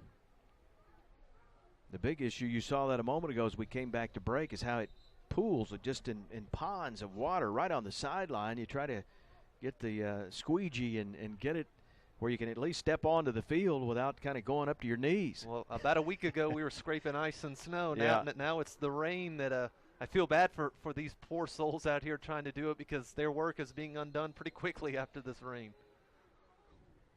Crazy weather with football in February. We love having it, but we have seen an ice storm which postponed 3 of the OVC games open a week. Snead unable to break the tackle as he's brought down in the backfield. And this Tiger defense starting to rise up as their pride on the line as Justin Brown makes the stop here. Again, if you just joined us, Snead gashed them. 3 straight touchdown runs on 3 carries in the first quarter, and since then, he's been a marked man. Brown caught a stiff arm from Snead, but he held on for dear life and got a big-time disruption. They're right back to the original. It's 3rd and 11 now as the rain picks up. All backed up to the 43 for Austin Peay. Ellis on this drive, a big completion to D'Angelo Wilson to get the Govs a first down. As Austin Peay today, 2 for 6 on 3rd down as the clock ticks here in the first half. A little delay handoff up to the 35 or 45-yard line. As C.J. Evans, it's been Snead and Evans. Again, Ahmad Tanner was hurt in the Tech game, spotted in a walking boot here in pregame.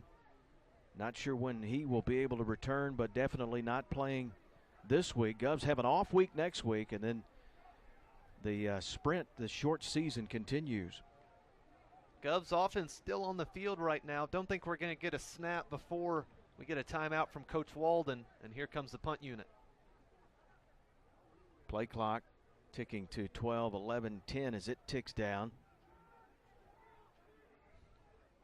Again, it's Dayron Johnson. He's been all the way. He's the punt return man today. He's been in on the kick returns as well. This snap bobbled, had one blocked earlier, and Rigney just trying to get rid of it. And again, the Tigers are going to get good field position. They blocked a punt earlier, but the Govs defense able to stop TSU from scoring, and they missed the field goal. But here they're going to get a great opportunity with 1:24 to go and 2 timeouts. Rigney not confident in letting the ball into his hands. He's letting it go into his body. That time it just bounced right off his chest. Not a whole lot of time or room to do anything. Did well to get it off, but once again, special teams. I praised it a quarter ago. It's kind of reared its ugly head back again. So the last series, by far the best for TSU. Vincent Perry caught the 19-yard touchdown to get the Tigers on the board, and a big play. Devion Bryant just 2 of 5, 22 yards, and they'll keep it on the ground. Perry again wanting him to get some touches, and Cordell Jackson trips him up. Cordell weaving through about 3 or 4 offensive linemen to get in space to get the tackle, dove at the legs, did enough against Perry. Good negative play on first down for Austin Peay. Devion Bryant threw for 1,300 yards, 12 touchdowns. His senior year, hasn't played in 2 years, making his first start today out of Bellwood, Illinois. And another bobbled snap. It's loose, and looks like the Tigers able to get back on it. That wet football, and Coach Rod Reed talking about taking his team out in the elements as it's been raining in the area for the last couple of days. They practice in it, trying to get used to the wet football, but when it's coming down like it is today, it's just hard to get acclimated. That time under center for one of the few times in this game, and Bryant and McMorr, the handoff was less than stellar. That's kind of been the difference. Tennessee State's been able to fall on the football for Austin Peay. They haven't had that luxury just because most of them have been on punts. Looks like the Tigers have called a timeout. They were about to have their left guard Lacey come off as his helmet popped off, but Tennessee State University has called a timeout to avoid a 10-second runoff for an offensive helmet coming off during the play. But Barry, there is something to be said about Bryant. You mentioned not playing in 2 years. You can practice all you want. You can try and kind of implement live game reps, but ultimately, once you get out on the football field with referees on the field, it's a whole lot different than in practice. I think he settled down here in the second quarter, had that big-time throw to Perry, and there's a lot to be said. Didn't hang his head, had some rough moments throwing the football. But right now, the Tigers looking to strike here right before the half. Devion, the younger brother of Robert Covington, the NBA player who played at Tennessee State, now with the Portland Trail Blazers. And another brother has played quarterback at Kentucky State. So a lot of athletes in the family. Again, he is 6'5", 230, big quarterback. And he's going to keep it here, call his own number. Bryant takes it to the 35. Tackle by number 2, John Wesley Whiteside. And a nice run is big John Wesley Whiteside in on the stop. Clock ticking at 30 seconds. And it'll bring up 4th down. It's 4th down. As the Tigers will go for it. Trying to get more points on the board. Down to 15 seconds. Ball snapped. And tripped up, kept it on the ground. They're going to have to burn that timeout. McCauley, as he tries to get that first down, and he will. Henderson Jr., another tackle. I think they're saying he's short here. This is going to be turnover on downs with not a whole lot of time left, 12 seconds left to go. Didn't get it. Yeah, I saw the stick switch it over to first down quickly, but it's going to be first down Austin Peay. They get the stop. Thought they might want to try to take another shot at the end zone on a 4th down play. That's been their best hookup of the day for Bryant, the 19-yard touchdown on the last series to Perry. But now Austin Peay with a 20-7 lead, just 12 seconds to go. And just how this passing game has gone so far in this first half for Austin Peay, I'm not sure we're going to see a whole lot of kind of try and get the ball downfield, maybe hand it off to Snead and see if he can't get his 4th, then try and bail him out again. Now remember, Austin Peay will get the football to start the second half. So probably will play it safe here. To Snead, he bounces it and able to stay on his feet. And he will go out of bounds at the 40 with 5 seconds left. Well, I know your heart skips a beat if you're Rod Reed on his sideline here, and he all of a sudden he sees Snead coming his way, and 2nd and 3. Is he going to turn it upfield for another huge touchdown run? And I'm not sure you would have thought that coming into this game, just because Snead's not known for being more the faster of the running backs, but in this game he has showed the complete opposite of that. Just 5 seconds to go. And back to Snead, and he'll take a hit, and down he goes at the 40, and that will do it for the first half of play. But Snead, 3 huge touchdown runs, as this rivalry certainly is one, as you see a little pushing and shoving as the teams are going to head to the locker room. With the rain still coming down, it was all Brian Snead in the first quarter. He staked the Gubs out to a 20-0 lead, but the Tigers creeping back in this ball game. 20-7, Austin Peay leading TSU. As we head to halftime here, you're watching OVC Football on ESPN+. What's your and?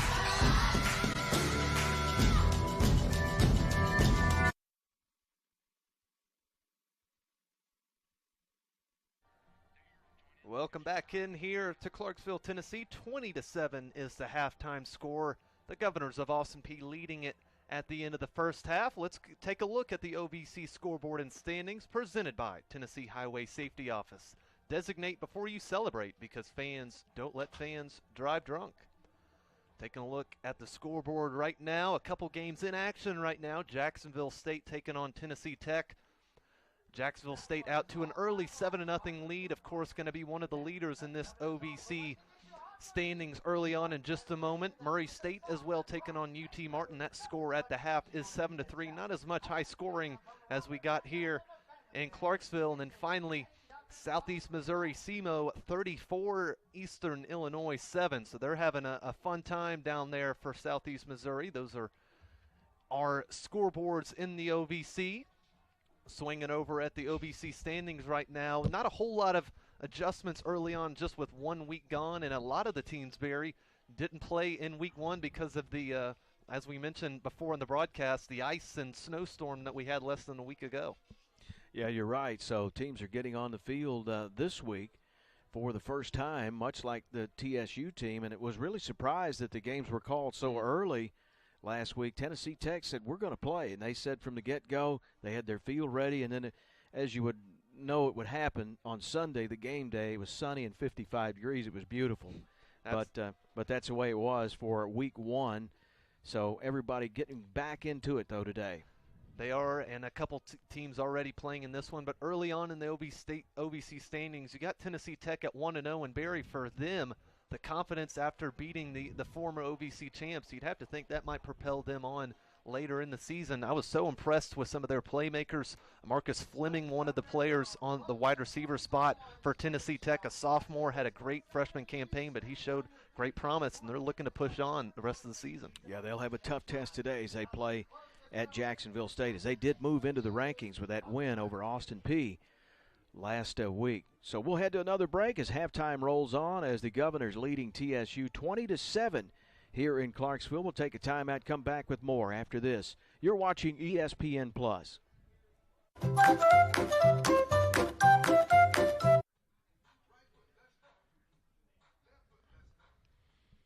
23rd meeting between Tennessee State and Austin Peay. Looked like it's going to be a runaway for the Govs. They jumped out to 20-0 lead, but it's 20-7 here at halftime. Our upcoming schedules presented by Graduate Nashville Hotel. When you're in Nashville for the big game, Graduate Nashville is the smartest place to stay. Let's take a look at those schedules now. And for Austin Peay, that's big. That first one at the top, they're going to get a bye week. So playing 2 games and then patting to the bye, and then it's going to be the stretch run. You see that last bye is a makeup date. If there are any issues, COVID protocols, a game has to be pushed. But that is going to be some big football games coming up. The Southeast Missouri ranked team, of course, they shared the OVC title. UT Martin will be our next home game. There's Jacksonville State, Murray State coming in here. So it's like a quick sprint to get to the playoffs this year. A lot of football coming up. They're really going to find out in that stretch who they really are. I think the Tennessee Tech loss in that one, there can be a lot to put on some new faces, a new head coach, new system. But in this SEMO, UT Martin, and Jacksonville State, they really can't make many excuses in that game, because if they go over in that stretch, that pretty much eliminates them from any chance on having a shot at the OVC. But they've shown in the past couple of years, some of these players on this team, they're capable of winning some big-time football games. Meanwhile, Tennessee State, of course, with their postponement last week, they will play next week that makeup game with Jacksonville State. That'll be at Hale Stadium in Nashville on TSU's campus. And then you see their run of games. Everybody's playing the same opponents. It's a round robin to try to see who will be the automatic qualifier out of the OVC and win the conference. As you mentioned, Austin Peay behind the 8 ball. TSU playing much better in that second quarter. Needs to rally here, but they're going to have a tough assignment, even though it is a home game with Jacksonville State next week. In the game here today, obviously you're hoping you're not going to have the type of rainfall the rest of the season that we've had here today, but the hope is that you can kind of figure out the quarterback position in this game, because you don't have much time to kind of figure out what you got, especially when you got Jacksonville State next week. I think Bryant has shown some good moments in this game, but not a whole lot of time to figure stuff out. That's just kind of the cards that have been played to these OVC teams. 20-7 here at halftime. Austin Peay leading TSU. We'll take a break. We'll come back and look at the first half highlights. We'll look at the first half stats as halftime rolls on from Clarksville here on ESPN Plus. At work, right? Hulu doesn't just have live. Back here at Fort Terrace Stadium in Clarksville, Austin Peay and Tennessee State. The Game Tracker first half stats are brought to you by Game Time Hydration, the official sports drink of the OVC.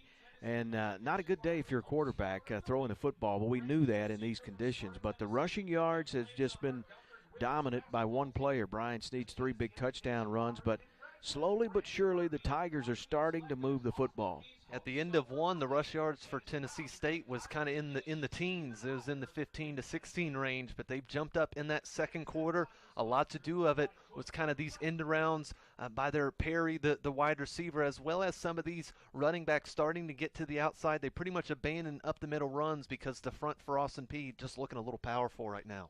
Yeah, and you see the time of possession, because Austin Peay's first 3 plays ended up in touchdown runs. We'll see those in just a moment, but what a first half for Brian Snead. Just incredible numbers as he continues to impress. And again, Ahmad Tanner started the game a week ago. Snead listed as 2 on the depth chart, but today 209 yards rushing, those 3 touchdowns. And he's made up for an offense that hasn't really been able to do it through the air. Draylon Ellis just 2 for 7 so far. And as you look at Tennessee State, Devion Bryant 2 for 4 in the passing game. One, though, was a big touchdown strike when he was able to hit Perry. So they're slowly trying to get back into it offensively. And another thing that jumps out to me, of course, Austin Peay had some of the punting problems, but in this weather, I think for only one turnover between the two teams offensively for these quarterbacks, I think it's a pretty good feat to have because it is less than ideal position and conditions for these teams out there, but they're doing what they can. Austin Peay doing the better of it so far. And again, here's some of the highlights of that first half. It was just an explosive start to the ball game. And there's one of the few pass plays that D'Angelo Wilson, of course, a great security blanket if you're a freshman quarterback. And here is Snead on one of his fantastic runs. This time it was from 45 yards away over half field. One of his smaller runs of the day, nevertheless ended in 6. And you just look at the rain. It's been that off and on for the majority of the game. Snead, though, in that second quarter, started to get figured out just a little bit by the TSU Tigers. They got to feel like they've got him underwhelmed right now. And then the best pass play, without a doubt, for their Ellis man. The quarterback got it to D'Angelo Wilson on a quick screen, got the offensive lineman out in front, a big-time first down completion. And then here is Snead. This was the big-time run from 75 yards for Brian Snead. Had the speed to get away, had the power to break through. A fantastic first quarter from him, set the FCS record here today. Second half coming up next here. 27, Austin Peay leads. Yeah, Buble bounce. It's not how it's pronounced. No calories, no sweeteners, just a kick.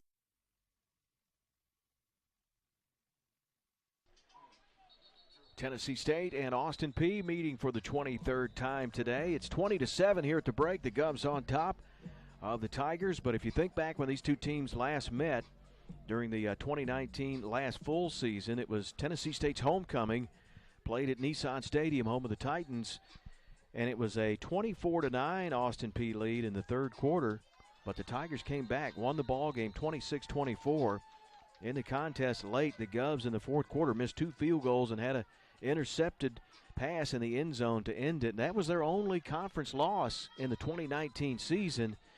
And that really started the run as they lost that game to the Tigers and really thought they gave it away. That really energized that group. They went on that incredible run all the way to the FCS Elite Eight. And some of those guys are on this team today, and I'm sure that's an extra bit of motivation for them not to kind of ease up in this second half. Tennessee State shown they can score when they can kind of float it out to the outside. They trust some of these receivers. They get the ball to start with first. A touchdown to start would really start the momentum and kind of show that they're here to play in the second half. Coach Rod Reed of Tennessee State is 9-1 in season openers. Very good in the opening game. This unlike any other opening game for his team, playing in February in the spring when he hasn't had a game in 463 days, and so many newcomers, and really just a completely revamped offense for their offensive coordinator Shannon Harris, with 8 starters gone, including your quarterback and 2 explosive receivers and a lineman that was drafted by the Bears in the 7th round. So they lost a ton of talent off of that offense. And of course, Coach Reed, a little more experienced than Austin Peay head coach Scotty Walden. But one thing that can be said, no experience can be put to this season, really. It's been a season of unknowns, a lot of weird things happening. So really the experience that he's gained throughout his years, not a whole lot he can take into this season. But he's looking to add something here in this second half, looking to get another win here and a big-time win against Austin Peay. Coach Reed is 11th year at his alma mater. A short kick will be taken and falling at the 29. Austin Peay will see their offense come back out. And really, it's the way that game started. I think it caught us all just by surprise, including that TSU defense. Snead really didn't even have to make a cut as he ran it right up the gut. That first touchdown, his longest of the day. And then back to back to back 3 times he strikes the Tiger defense. And it looks like it's going to be same sort of quarterback. No change still at the quarterback position. Still going with Ellis after the kind of slow start he had in the first half. Snead back in at the tailback spot. Let's see if he can find a thing or two at the halftime break to get back to his kind of running ways. And the quarterback will keep it, Ellis. Ellis had a rushing touchdown in his debut against Tennessee Tech last week to go along with a touchdown pass. Another tackle by James Green. And that's what Ellis gives this Austin Peay team, is the dual threats kind of action. Bryce Robinson can do it, but at the level that Ellis can make you pay on the ground game, it's a good spot for him. Starting to go a little bit more tempo, and rifles this one incomplete. Harley was covered, so not a bad incompletion there. Didn't want to force that. But one thing I noticed in the Tech game, Patton, was a couple of times the passes were sailing on him, and I'm sure so much nerves in his first game ever at the collegiate level. The adrenaline kind of got to take some off of it in there. I think he was just looking to get it out of bounds. The pressure for Tennessee State right now starting to ramp up this offensive line for Austin Peay. Having a bit of a struggle the past couple possessions here. 3rd and 3. Govs just 2 of 7 on 3rd down today. Last week, 6 of 15, 40% of moving the chains, and they'll go to Snead. A good number to call as he will move the chains and take it to the 42. And now you would like to see, if you're Coach Walden, I'm sure, is to have a sustained drive, kind of play the style you want to play with that tempo and see what you can do as far as moving the football down the field with your young quarterback. And the rain is somewhat stopped here in Clarksville, so look for maybe a deep shot here. The rain, no real rain to throw to for Ellis now. See what they do here on 1st and 10 after the first down run by Snead.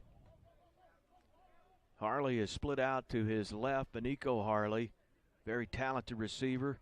D'Angelo Wilson to his right with Evans. Pass caught by Harley, and he's brought down immediately as he makes the grab down at the 45-yard line. As he put that right on Benico that time despite the tight coverage. On 1st down for Tennessee State, they had about 6 or 7 guys crowded at the line of scrimmage. They're not letting Austin Peay kind of beat him through the run game. It's time now for Ellis to kind of pick his spots on his talented wide receivers that he has. Call it 2nd and 6. And Snead. It's almost like he's tiptoeing, looking for a hole to open up, and one did not open up that time. We've seen him kind of bounce a couple of times, just kind of looking over the line, just waiting for just any kind of opening to burst through. He's a patient runner, kind of off that Le'Veon Bell type of running. He's not going to force what isn't there, but at some point, got to attack. Didn't get anything that time, and that's all credit to Tennessee State. They've dialed in here after the 3 touchdowns. Now can they get off the field on 3rd down? Big time spot, 3rd and 5. From their own 46, Govs converted a moment ago, 3 of 8 on 3rd down today. Snead will go in motion to the right of Ellis. He's looking left all the way. The pocket collapses, but somehow he comes out of it. He's got some blockers. He will get the 1st down and get out of bounds at the 48 of the Tigers. That was a nice veteran move by the youngster. Hung in there on the pressure, kind of ducked his way out of a sack. And right now, one of these Tiger defensive linemen is wondering, how in the world did I not get him down? Scrambling is what Ellis gives you. He saw it there. Yeah, he knew where the sticks were at. Evans will come in motion, and the Tigers don't bite on any of that. Big tackle as Snead brought down basically as soon as he got the handoff, as it's Nate Sutton with the tackle. Flag comes in on the play. Robert Holmes had a push or two after the whistle. They always get the last guy, and I'm afraid Holmes, in his case, is going to be that last guy. Governors are backing up here. Well, here's the referee. After the play, personal foul on the offense, number 66. 15-yard penalty from the end of the run. 2nd down. Yeah, you call it. The big man got it. The redshirt junior out of Jupiter, Florida. Robert Holmes, 6'4", 335, as the UConn transfer. And he is a big man. Doesn't take much of a push to kind of send some of these defensive backs flying, and I think the referee saw as much. Got to keep your composure. You had it 2nd and long. Now it's 2nd and even longer. Penalties were a factor early. Seemed like at least every other play we had a penalty flag coming out. Tigers had 7 in the first half. Austin Peay with 5. Ellis, they come after him, and this time as he steps up, nowhere to go. He'll go down at the 30. By number 13, Niall Love. Love will make the stop, but a host of tacklers on that defensive front would not let him break, contain, and get out that time. The pocket collapsing very quickly now. We've seen it the past couple of plays, And they're not really sending any more pressure than what they usually do, sending 4, maybe 5 on a blitzing linebacker. But it's going home, and that gives the secondary a lot of space, or not as much space to cover. 3rd and 32, so 3rd and a mile for the Govs. They're going to go short, see if they can block it up and free up Wilson. As he makes the grab, he'll go across the field, and Wilson tried to turn it up at the 50, and he tight ropes the sideline. He goes down in one of those giant puddles over on the Governor's bench. Well, you think safe, conservative play, but when you have players like Wilson and Harley and Evans, they can break a play and run after the catch, but the Tigers had plenty of room to work with there to contain him. You want to be safe, you want to be as well aggressive, and when you give the ball to D'Angelo Wilson, it can be described as aggressive because he's a guy who can break one loose. Good contained by Tennessee State. They get off the field on the first possession against Austin Peay's offense. Now this offense has a chance to come back and respond. Rigney, the new long snapper, is Lucas Boren, and Rigney will hit this one to Johnson. He'll take it at the 13. Stumbled a bit, but he's got room to run. He's cut back, tripped up at the 26-yard line. Tripped up by number 11, Terrell Vassell in on the special team stop. So now the Tiger offense, they get the stop, Patton, and we'll be anxious to see. But we're going to head to a break. 11:01 to go as we're just underway in the second half. Govs leading the Tigers, but TSU with the football. We'll return after this on ESPN Plus. To your employer or visit coveryourmouth.com today to learn more.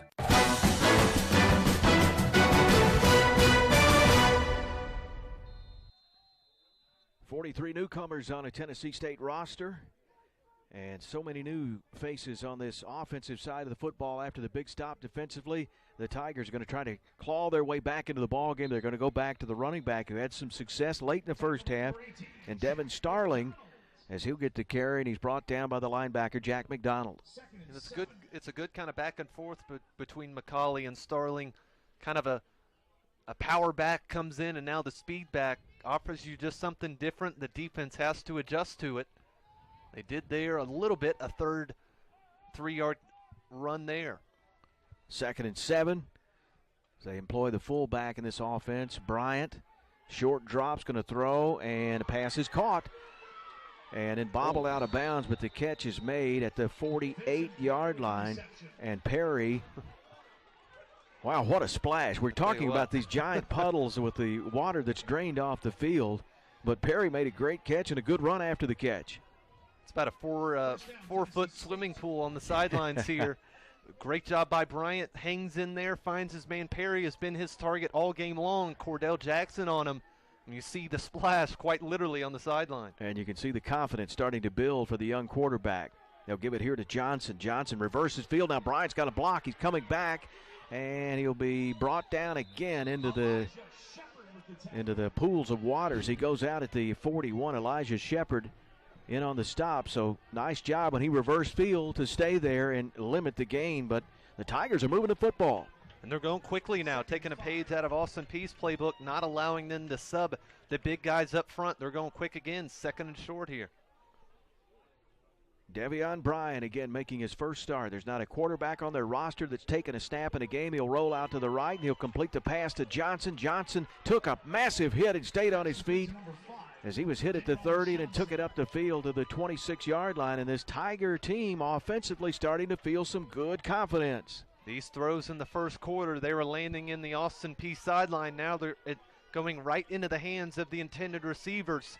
Confidence growing. Austin Peay's got to adjust to it now. Best rhythm by Bryant by far in the passing game. Now they'll go back to the running attack. They'll get it back to Starling, and he will make a few guys miss and get it up near the 15-yard line. I think the pace has really helped TSU. And it's a wonder just what a few passes can do to the run game. Starling that time had a huge hole because these big guys for Austin Peay, they're a little winded. They're heading to the bench. Right now, a few fresh guys up front for Austin Peay, but right now Bryant and company, they're driving, looking to strike here to make it a one-possession game. 2nd and short for the Tigers.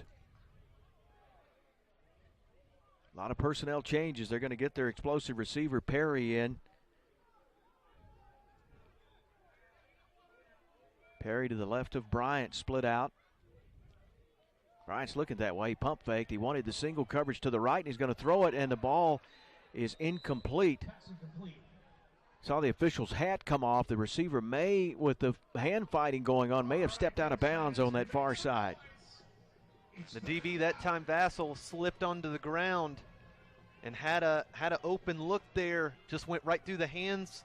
It got a hand catch it. Can't let it go into your body on this wet surface, on this wet football. Did that time, went through the hands. Third down and short here. The run game has worked here in the third quarter. Look for it to go here. Starling in at tailback. Tigers just 1 for 9 on third down. Can the Govs defense rise up here and get a huge stop?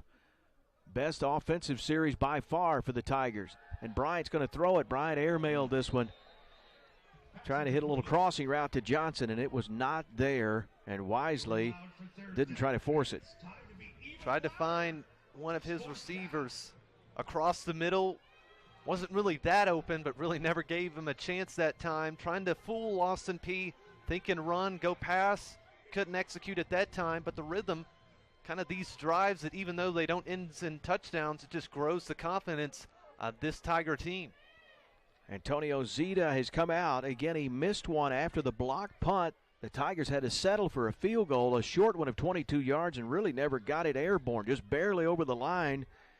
This attempt will be a 35-yarder as he kicked 4 field goals against Austin Peay in the win a couple of years ago. This one is up, plenty of leg. It looks good, and it is good by Zeta. So Antonio Zeta got the bionic leg, one of the best kickers in college football. Redeems himself with that one. Cuts the lead to 20-10. Austin Peay. They'll get the ball when we come back on ESPN+. Home. Remember, stabilize good. Transform your training with the Peloton.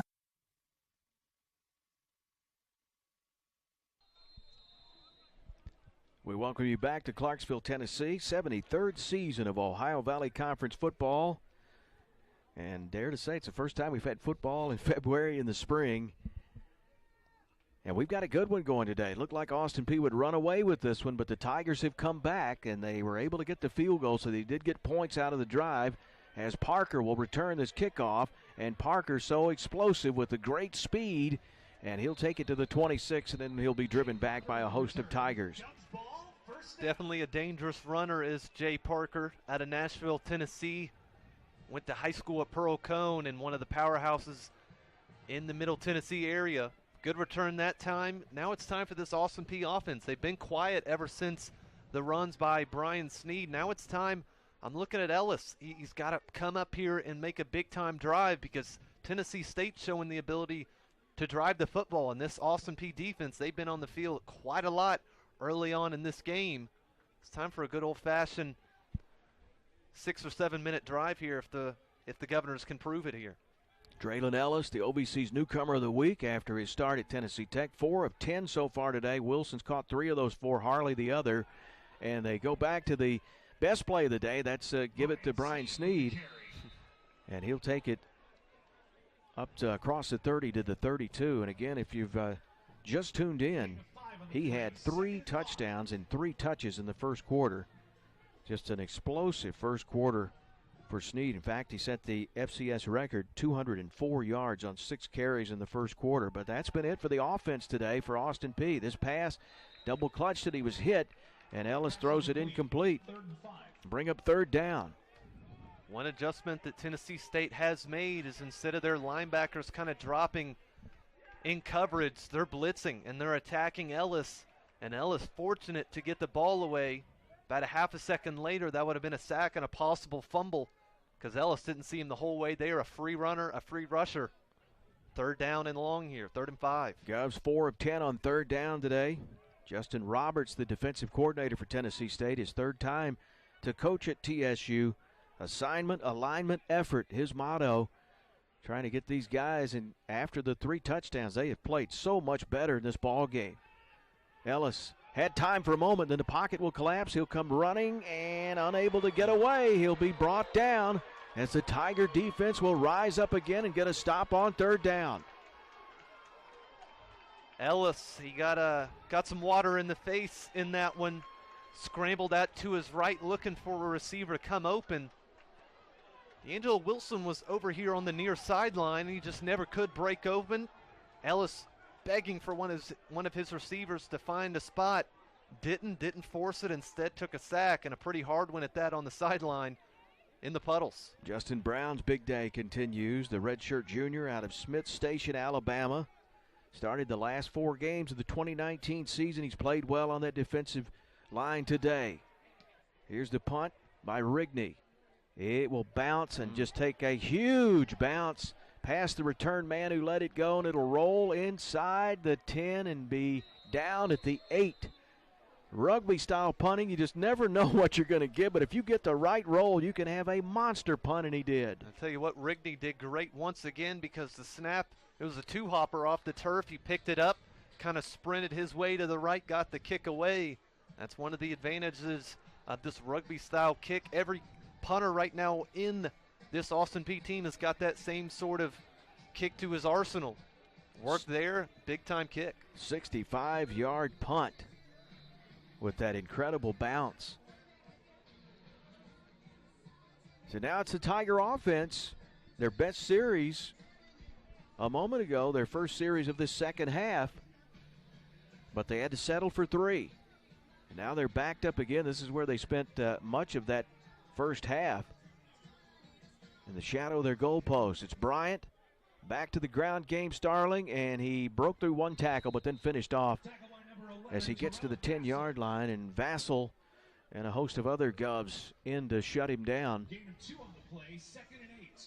And there's a big drive here by Tennessee State. The defense is giving them a shot here to look to cut it within a 1-possession game. Right now the lead is 10. A field goal even puts you at 7.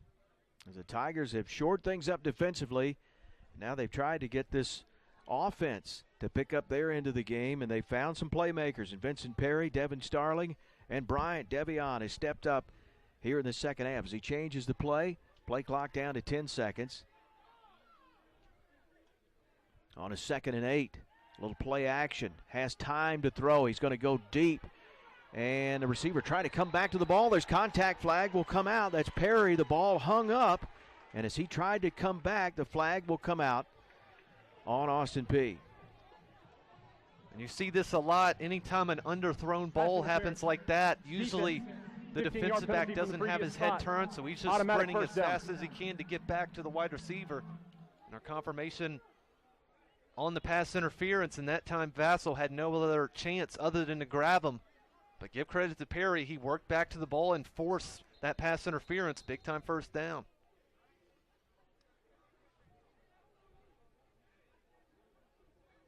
And again, they're getting it spotted, as that's a 15-yard penalty on the pass interference. So the Tigers will get a new set of downs as they take a deep shot. First time really all day. They've gone deep. Flag comes out. And motion on the Tigers. This play never happened. Start. Offense. 5-yard penalty. Remains first down. Please reset the game clock to 5 minutes and 51 seconds. So penalty number 8. That's the first, though, in a while on Tennessee State. They racked up those 7 really early in the game. The Governors have almost caught them at 6 penalties now, coming off a 13-penalty game against Tennessee Tech.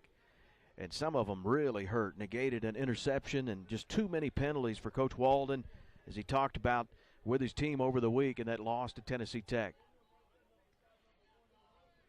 1st and 15, the ball spotted at the 20. Again, high snap, but Bryant has become accustomed to it, and this pass incomplete.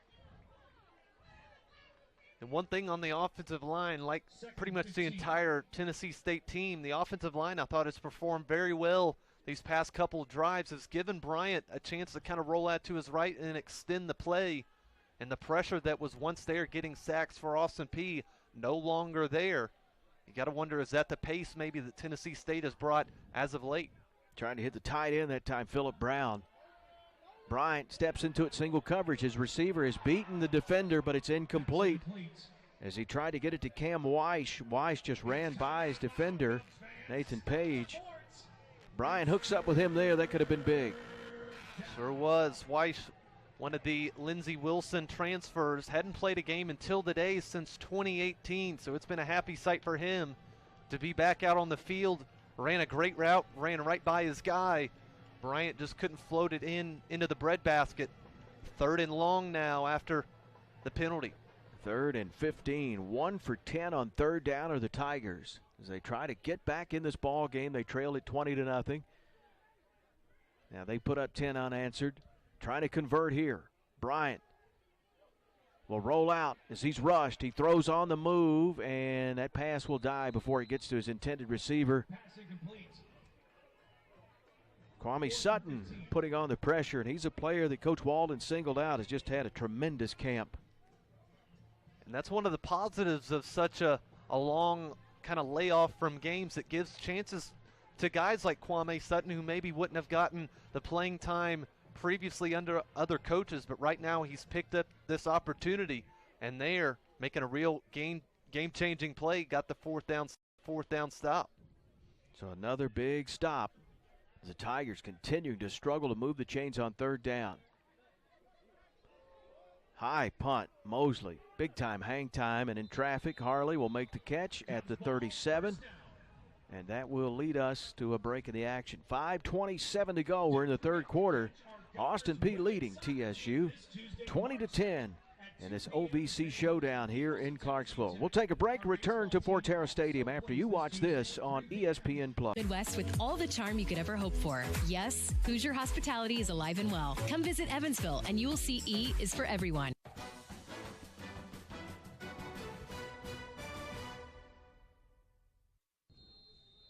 Austin Peay's outgained Tennessee State 290-138. They lead it 20-10. And they're going to get single coverage, and D'Angelo Wilson will make the catch. Ellis put it right on him outside the numbers in front of that Tiger bench.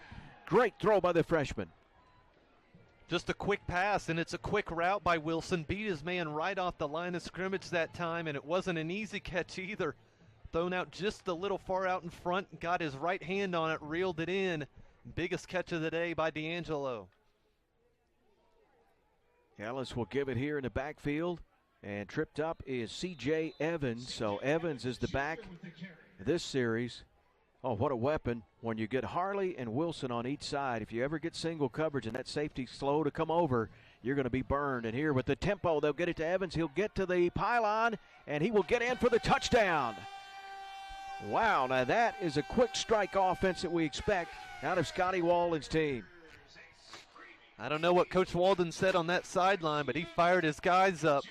A patented Austin Peay possession. Barely any time taken off the clock before getting the touchdown. Take a look here at C.J. Evans rushing it in, escaping right in before the sideline. Gets it up and in. First rushing touchdown of the game for C.J. And the big play, the 48-yard hookup. Ellis to D-Lo, as he's called, D'Angelo Wilson out of Bowling Green, Kentucky, the preseason OVC Offensive Player of the Year. And now the point after attempt. Boy, the Govs needed that. The offense had been struggling of late. Out of the hold of Ellis. PAT is up, and it's good by Cole Deeds. 27-10. 4:41 left here in this 3rd quarter. And we talked about could they sustain, take a long drive, but I don't know that this offense is really built for that. I mean, they've had the 3 big runs that led to the Snead's, all 3 of his scores, but the quick strike is going to be there when you have weapons like the Govs have. And really on that possession, it's almost like Tennessee State was kind of lulled to sleep. The past couple possessions, it's been run on 1st down.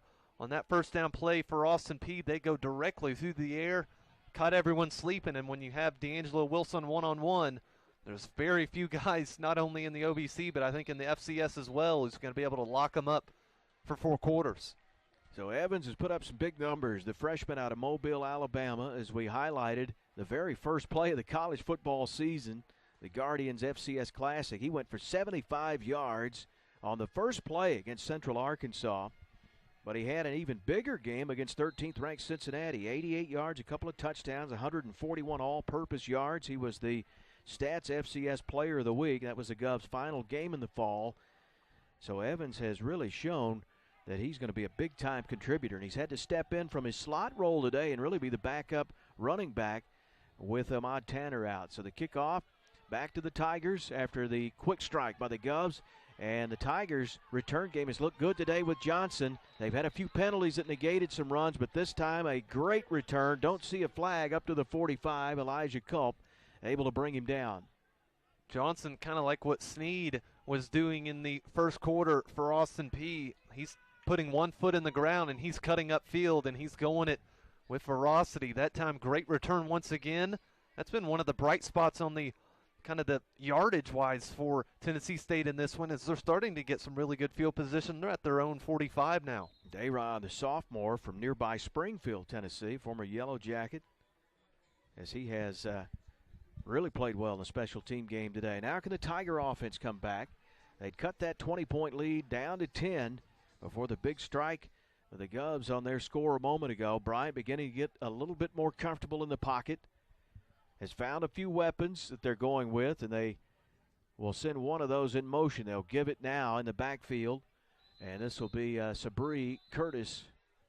Had a few carries in that first half, and it'll be John Wesley Whiteside out there on the tackle, preseason all OVC selection. Yeah, Wesley just lined up right over the center, and I think part of the snapping struggles that has kind of occurred here for Tennessee State has because of John Wesley. They know he's quite the stud on the other side of the field, so he wants to get the snap off quick and get into his block. It's been an issue for him, but first downs by Tennessee State have kind of calmed down this offense. On second down, back to the ground game. Big hole that time opened up near that first down marker. Starling and Troy Henderson Jr. there to bring him down. He'll get the first down as the sticks will move, and the Tigers go into Governor's territory. Barry, one of the questions was who's going to be this starting running back moving forward. I think we might have our answer after the past couple of runs put together here by Starling. We thought we might see Rouse. Haven't seen him yet, another freshman. It's basically been three backs. It was a lot of McCauley early, but Starling has shown explosiveness. What this team needs. They get 1st and 10 at the 45. They try to get back into this ball game. Well, still time in the third quarter. 3:30 to go. Bryant. And we'll give it, and nothing happening. Big hit. Jack McDonald comes up and belts Starling that time. It's almost like Ellis was holding on to that ball like he was about to rip it out from the stomach of Starling that time. Let it go and led him right into a couple big Governors. A loss of 1 on first down. They got it 2nd and 11 now. This will be the 50th play today for the Tigers. Under 3 to go. They'll look back at the play call. It looks like offensive coordinator Shannon Harris, who's usually up top in the booth, has moved down. Probably did that at halftime. Bryant had to field the snap. He's got single coverage. He throws into a crowd, and Jackson breaks it up. Cordell running step for step with White. Really impressive makeup speed for Page, because he was beaten at the start of it, and coming across was Vassell as well at the safety spot. Threw it right into a double team, but I thought Bryant, he laid it up there for his receiver to go up and get it. And here, as of recently, those receivers had been coming down with those catches. Unlike most quarterbacks, I think that the ball's going up Cordell somewhere in the area, but he wasn't that time. Nice job by those Govs defenders. Clock stop, 2:40 to go in the third. 27-10, the Govs out in front. 3rd and 11. Trips out to the right for Bryant. Play clock was running down. Bryant now rolls out to his right, throws, and threw it behind his intended receiver. Well covered by Austin Peay that time. Didn't have much there, and the secondary starting to find their groove again, I should say. They get a stop, but really the wide receivers earlier in the second and third quarter, they were escaping some of these Austin Peay secondaries. But right now they've locked their receivers back up. They get the stop, another punt. Now time for the Austin Peay offense to see if they can't build on this lead here. Just could not move the chains today, the Tigers. 1 for 12 now on 3rd down.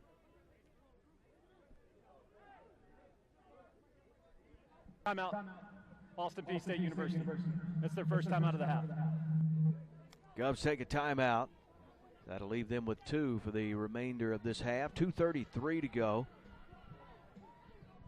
27-10 Austin Peay. And another nice stop by the defense that time.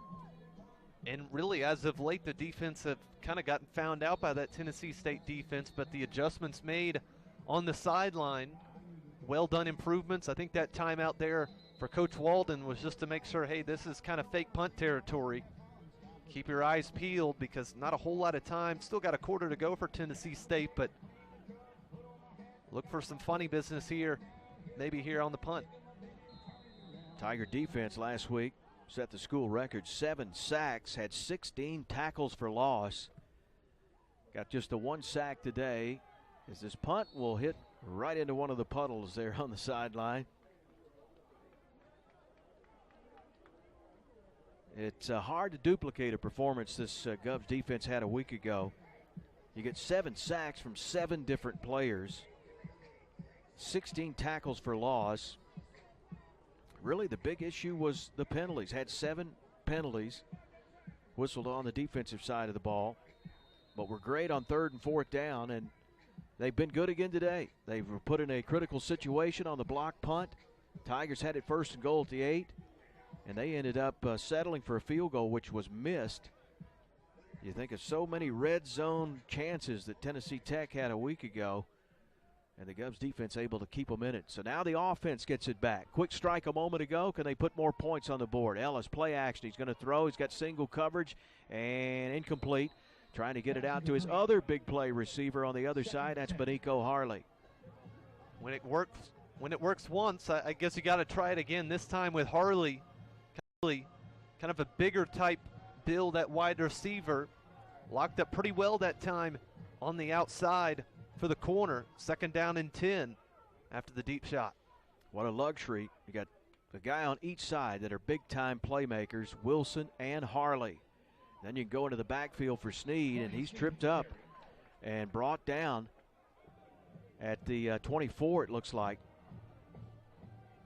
That was an important tackle. Brian started to his left, saw a huge hole out to his right, went to cut back upfield, got tripped up around the ankles. Kind of been that sort of 2nd and 3rd quarter for Brian after the big-time runs. He was never going to keep up the every touch a touchdown, Barry, but kind of been swallowed up here as of late by this Tiger defense. 3rd down hasn't been great for Austin Peay. It's been better than the Tigers have had it. 4 conversions out of 11 attempts. Can the freshman quarterback come through here? Looking to his left, pass is low, bounces incomplete. So the Govs are going to give it right back. 4th and 10. And that Tiger defense, they brought both linebackers once again. Both the strong and the weak side linebackers went in. Didn't really get real pressure into it, but Ellis just didn't have the capability of stepping into that throw, had some pressure up the middle. Another kind of pass falling to the turf, and we get a 4th down. So Rigney to punt again. Johnson just has that game-breaking ability. He's been close today. Rigney's going to punt this one right at him. He'll take it at the 38, heads upfield, and he'll fall forward to about the 49-yard line. So good field position for the Tigers. Still 1:18 remains in the 3rd, 27-10. It really felt like a moment ago that Austin Peay quick strike score was a big one. It kind of slowed things down for that TSU momentum that was building. Because really the Governors didn't look like they were going to do that at all. They could barely get 1st downs, much less make a big-time splash play like that. They did so, got some life back into that offense. Still not the offensive kind of execution I'm sure head coach Scotty Walden wants, but he's got to take this a step at a time. One thing he has talked about a lot early on in his time is we aren't building for the now, we're building for the future.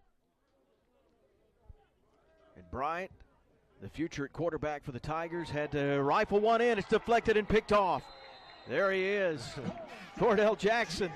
If the ball is popped up in the air, you can better believe 13 is going to be somewhere in the vicinity. And it's honestly quite scary the amount of times that Cordell had this same sort of situation last season off the fingertips, and I don't know if he's got magnets in his pockets or socks, Barry, but it goes right to him every single time, and he makes sure to reel that one in. The first turnover there by that Austin Peay defense, that's the only thing they hadn't done today. Unreal. His 11th career pick always is there when there's a loose ball. You think back to the onside kick against Tennessee Tech where the Govs almost pulled it out a week ago. I mean, the ball deflected up in the air, and there he is for that huge play, which could have led to a victory if the Govs could have cashed in the final seconds. So now the turnover. Austin Peay's going to get it right back. They're going to give it to Harley. He's going to throw it. Former quarterback, the left-hander, rifles a pass, caught by Wilson. Govs will get a first down. There's a little trickery that time, as we've seen Harley so many times in his career in that backfield, because he can throw the football.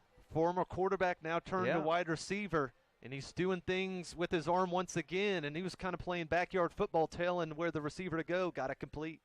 Here's that quick tempo. The ball's loose. Parker's going to scoop it up, and Jay's going to go down at the 43. Almost too fast that time. That's the second time ball's hit the turf from Ellis. Has had it poked away trying to find Jay Parker. This time, luckily enough for Austin Peay, they were able to fall back on it and not have disaster strike for the second time. Was looking down below us in the press box, and Coach Rod Reed was giving the official an earful down here on something that he saw on that play. As the clock's going to tick down on this third quarter, 27-10. Austin Peay gets the first big turnover, trying to turn it into points, and we'll head to the fourth quarter with the Govs trying to bounce back with a win this week and even up their mark in OVC play. Govs leading here at Fort Terra Stadium in Clarksville. We'll return for the fourth quarter after this on ESPN+. Choose affordable. Choose Smile. Get started for free at Smile.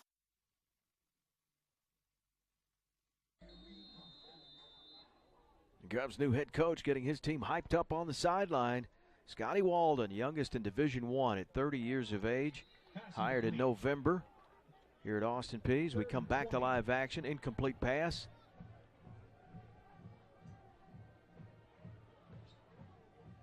Try to get it outside to Jay Parker. Not the biggest target to find, kind of one-hopped it off the turf. Now really tough situation with Ellis. Kind of his accuracy has kind of been here and there. Gotta wonder how much trust Coach Walden puts, kind of maybe putting it in harm's way, trying to get the first down here. You're up 17. He's got Eugene Minner, receiver out to his left alone. Receiver trips out to the right. He's looking right all the way. The pocket just collapses. The Tigers submerge the pocket. Down he goes. Had no time as the Tigers get the sack. And that was Davion Hawkins out of Hollywood, Florida. Tigers bring the blitz at the right time, and they'll force fourth down. Tell you what, Hawkins in his first kind of game for Tennessee State fans, Tiger fans are going to love him. He has shown some real pressure and kind of grit up front. Got a big-time sack on third down, forced fourth down. Offense will trot back out after the punt. Low snap. Rigney goes down to get it. And again, nice punt that time as he's able to keep Johnson in check from getting a return. And that's going to lead us to a break as we're just underway in the fourth quarter.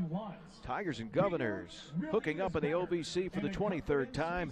We'll take a break and return. After this, you're watching ESPN+.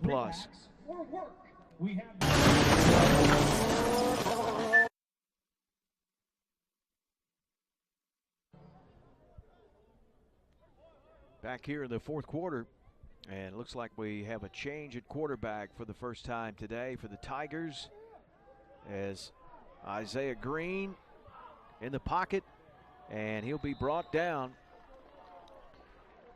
Green standing tall in the pocket looking downfield, and Kenneth Martin's able to bring him down. So with Green, he's the transfer, just became eligible from Marshall, just joined the Tigers in January.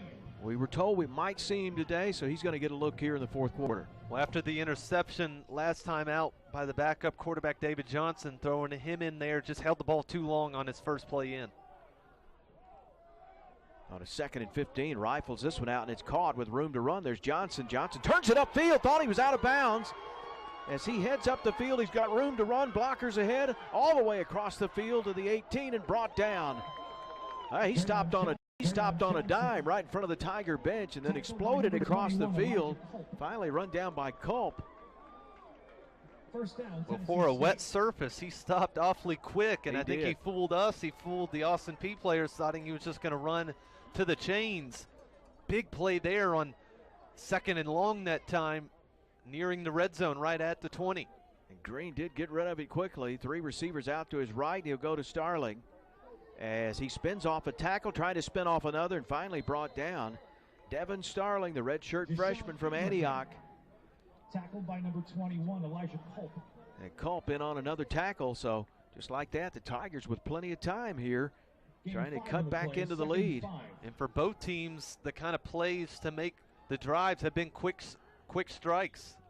So far, it's been the same for Tennessee State. Not a long drive here in the red zone. Green will throw to his trips out to his right. Pass is caught, and then inside the 10 to about the 7. 14, tackled by number 3. That is Deshaun Davis will make the grab. 1st and goal, Tennessee State.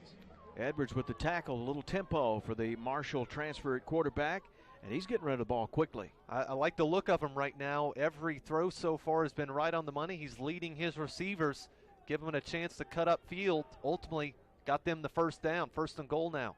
Starling will stand to his left. 2 receivers out to his left, 1 to the right. He'll stand tall in the pocket, and too much on that one. Rifled one over his intended receiver. Tried to hit Zaire Thornton. First look at Zaire, who is a 6'2 freshman out of Atlanta. If Troy Henderson does not get to the quarterback there, that is 6. That is all Troy Henderson got in the face of the quarterback that time. Had to throw it before his receiver made the cut, the slant route in the end zone. Saved a touchdown there. We go again. 2nd and goal. Tennessee State looking to strike here. Still a lot of time left in this ball game.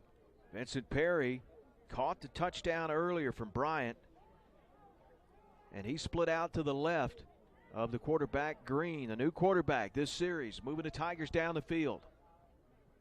Looking to his left, and he completes it to his tight end, but immediately hit and brought down. Cam Ruffin with a big stop there on the tight end. Ruffin, the transfer out of Ole Miss.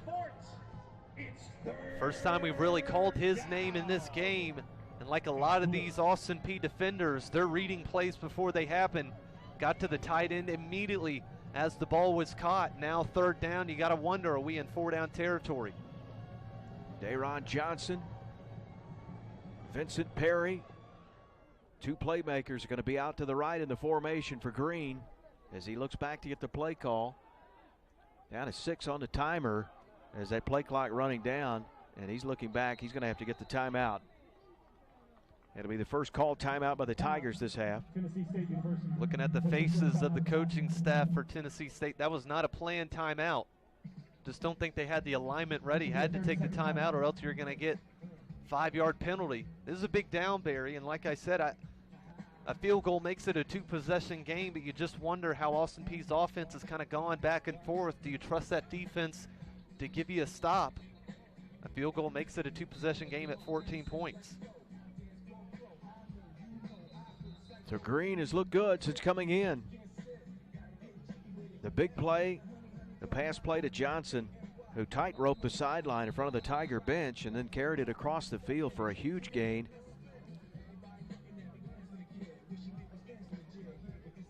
So now 3rd and goal again.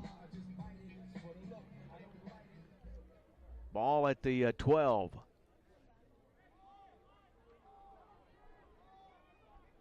Again, Perry to the right of Green. Green, shotgun, play action, going to throw it out to the right, and he wanted to get it to Perry and see if he could get a block, but not a good throw.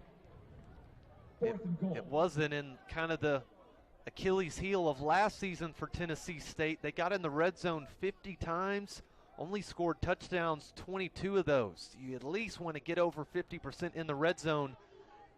Fell well short of that mark last season, and once again here as the rain kind of starts to pour down once again. Didn't get in the end zone. Big moment there. So now Zita, Antonio Zita, who's kicked a field goal earlier in this game. He's missed one as well. He's going to try this one from, looks like 29 yards out of the hold of Bryant. Govs come after it, and he's going to get it. The kick is good. Now Zita missed that one very uncharacteristically in the earlier in the game, but looked good there. Stadium next Sunday, March 21st, as the Govs host UT Martin. We'll head to a break. Tigers cut into the lead. Still 10:58 to go. Austin Peay leading 27-13 on ESPN+. Just have live sports.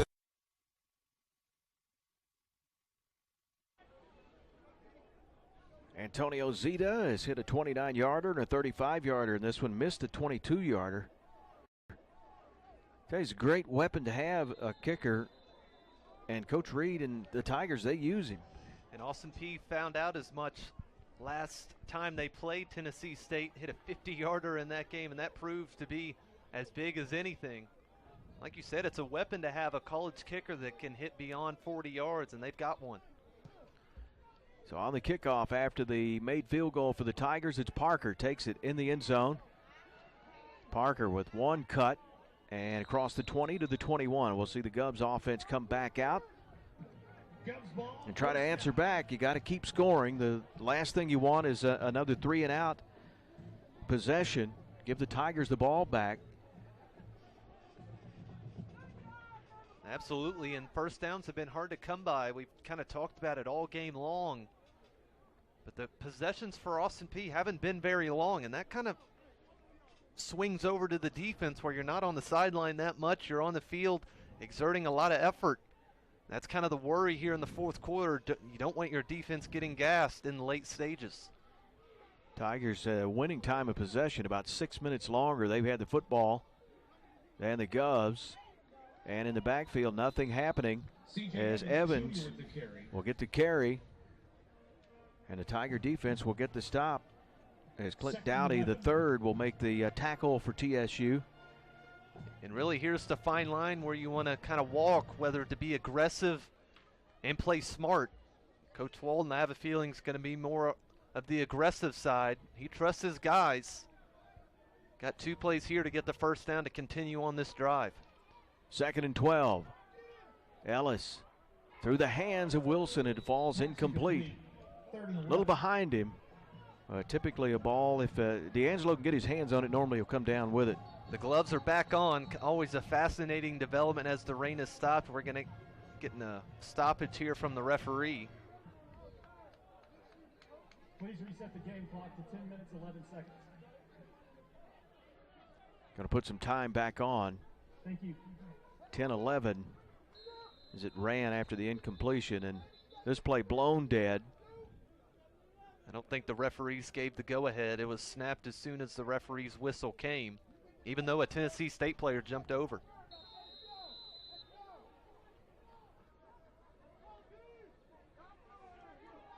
Now they just reset.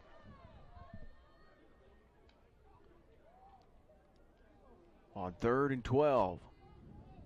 Only one linebacker in the box right now. 4 down linemen. The rest are in coverage. Got 3 defensive backs to Ellis's right. 4 for 13 today on 3rd down. Ellis looking out to the right. He's going to run, looking downfield, and tucked it. And he'll get driven out of bounds at the 26, it looks like. Going to be well short, so the Tiger defense once again is going to get a big stop. Ellis was eyeing D'Angelo, hoping he would sprint up the sideline. Right now, just kind of not on key right now are the wide receivers and quarterback as of now. Tennessee State did exactly what they needed, talking about getting a stop on the sideline. Well, they've got it, and that offense will have another chance to cut into it. Dayron Johnson stands at his own 40.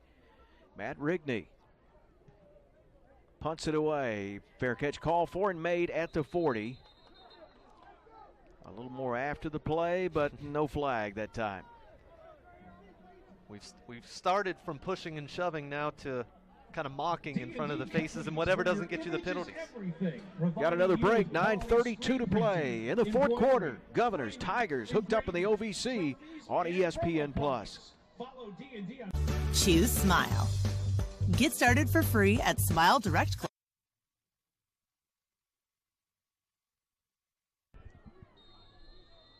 .932 remaining in this ball game. Governor's own marching band, they have braved the elements today.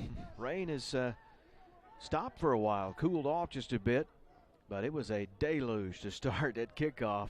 The heaviest it rained all day was right as the ball was spotted on the tee to kick it off. But so far, no severe weather, which is good, but a lot of rain this week here in the Mid-South. Tigers going to go back to their ground game. They'll go to Devin Starling, and they're going to stay with Green at quarterback, as Perry will make the tackle for Austin Peay. So Green at 6'2", the Marshall transfer, showed some good signs that last series. He sure did. He had a great throw across the middle, hit his receiver, gave him a chance to run upfield. Having some discussions with some of his wide receivers after that possession, maybe a little miscommunication. They need to be on the communication end on the right side of it on this drive. Under 9 to play in the fourth. Starling up to 45 yards, the leading rusher for the Tigers today. As Green, pass is incomplete.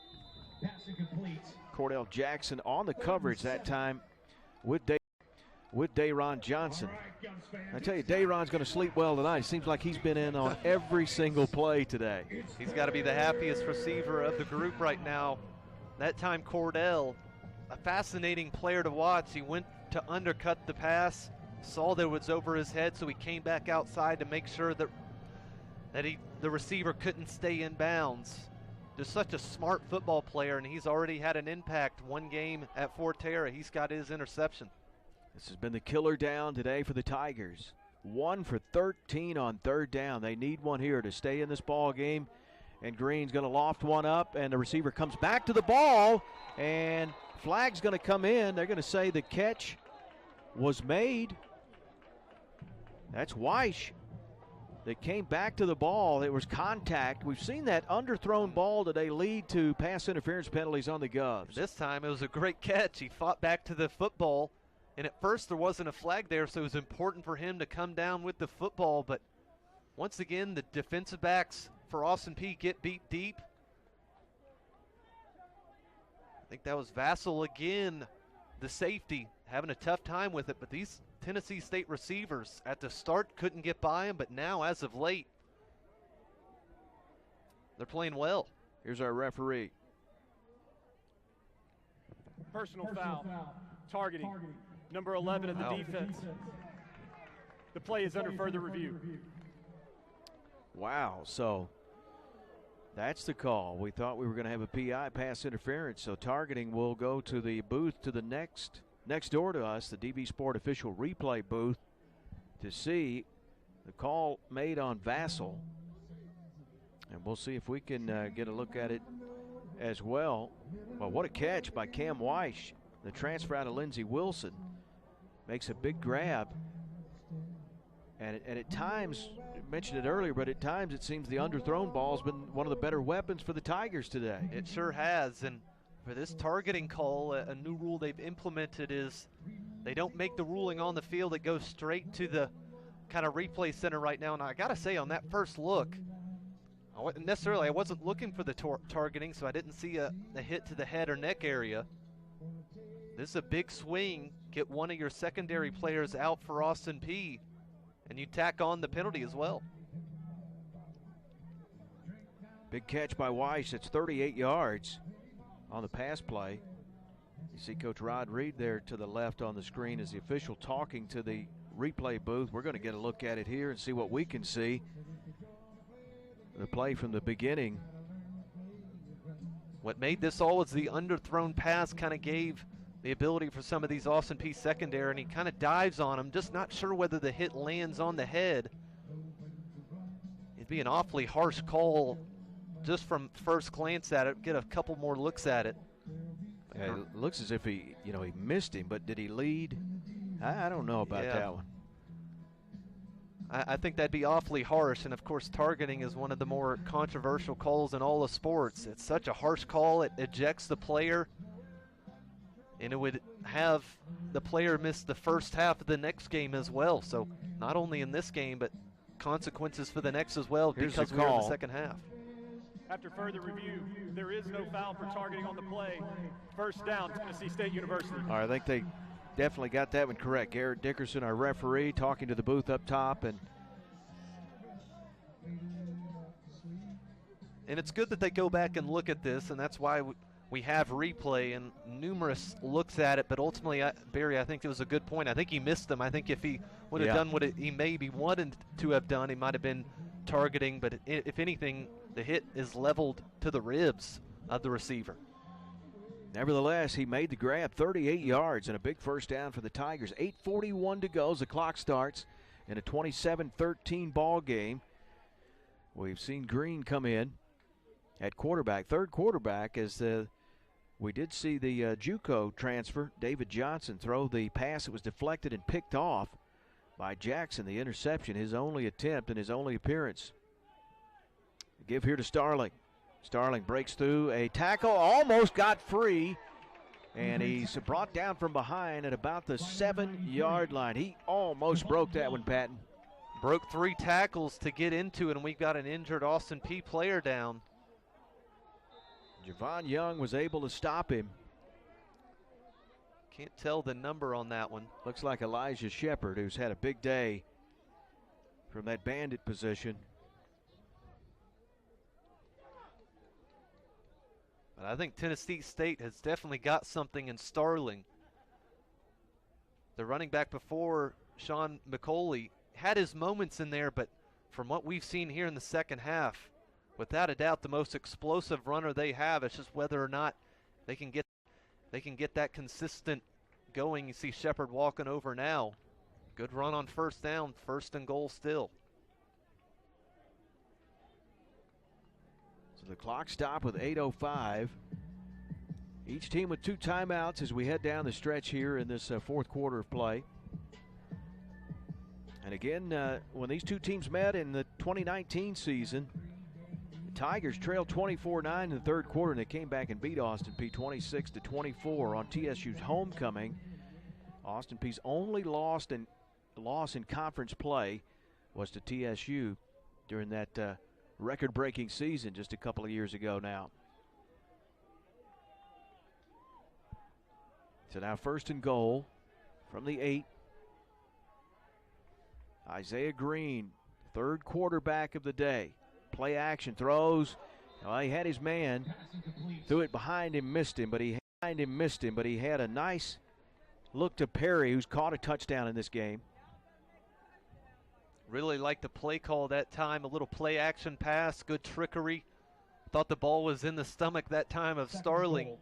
Instead, threw it into the end zone. Another slant pattern that's been open there for Vincent Perry, just couldn't find and kind of reel in that catch. A little over his head and behind him. Green's got to be better there. Perry's caught 2 for 43 yards and won the big touchdown strike from Bryant. Now it's second and goal from the 8. Green has Starling to his right. This time Perry's going to come in motion.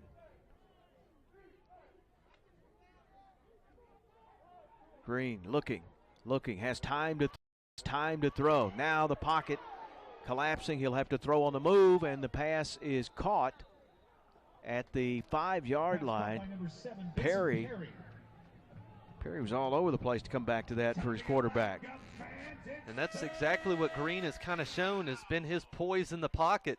Had pressure up the middle, didn't panic, instead kind of swerves his way to the right sideline, squared up, delivered a pass, kind of got it closer to the end zone, gained a few yards on that play, much better than a loss, which happened earlier in the ball game. So third and goal from the 6. Green has Starling to his left, his 2 big play receivers out to his left, Weish and Perry.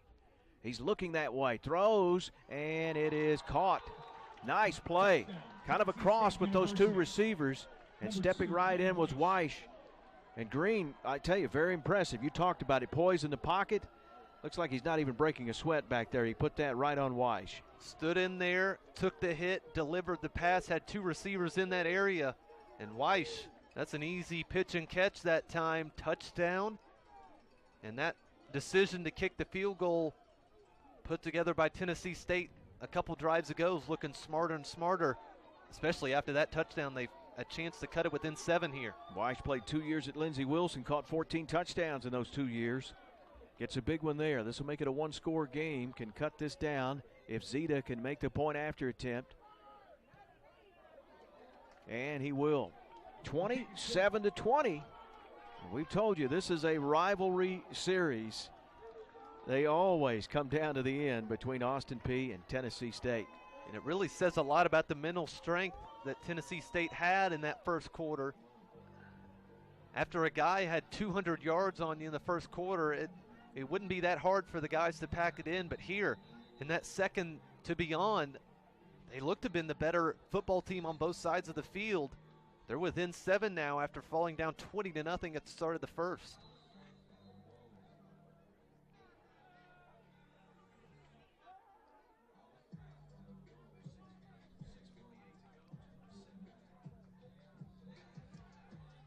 Austin Peay, Tennessee State, locked up in a good one.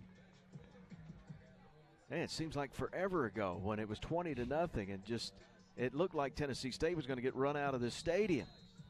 But they have fought back, and you got to tip your hat to their defense because they kind of put their foot in the ground and said enough. No more big play, one-play scoring drives. And now the Govs, with their young offense, they need to rise up and put some points on the board. Kickoff by Mosley, be taken by Parker, and he will take the knee. We'll see the Austin Peay offense come out. Now, it was late, actually the final series, when we saw the change at quarterback. Bryce Robinson came in mainly because of the 2-minute drill that Austin Peay had to run late in that game against Tennessee Tech. But really the main thing for Ellis in that game against Tennessee Tech, it wasn't the throws that he wasn't making, it was the turnovers. And in this game, to his credit, he hasn't forced kind of those throws into double and triple coverage. Thus, I think why he's still in the football game. Ellis still in at the quarterback spot. Snead in as well. Big momentum swing here. If the Tigers can get a stop, you'd have to say they like their chances. Coming, and snap, flag will come out. Snap was really low. The play was blown dead. Offside, defense, number 55, 5-yard penalty, remains first down. So Big Hawkins offsides that time. Tell you, it was Kenyon Garlington was coming in like a heat-seeking missile. He was coming off the corner. He had bad intentions he coming did. Off that corner. He was going to arrive in ill humor. So the Govs get a break. They'll get 5 yards, 1st and 5. From their own 30. Leading now 27-20.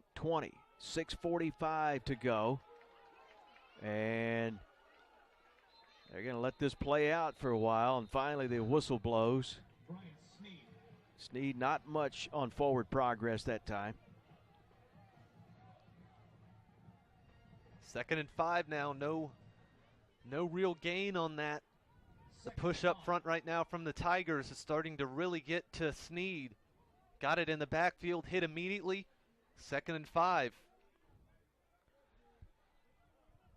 So we're seeing the true freshman quarterback in 2 critical situations. In a big ball game a week ago. And here, instead of coming from behind, he's trying to hang on and preserve this lead. Run a little clock, slow the pace down a bit. And Snead will get it. This time he does have a little bit of daylight on his cutback as he'll take it to the 34. And he's going to be crunched down short. Really hard hit that time by one of the Tigers. Couldn't tell the number on that one. Usually Snead is the one delivering those blows, but got right to the marker. He's going to be short by about a yard. Govs need this 3rd and 1. 4 out of 14 today on 3rd down. Can they pick it up as that clock moves down to 5:20 to go? Tigers trying to get a player off. They do just in time. A lot of movement, and there's movement up front. Tigers say it's on the Govs.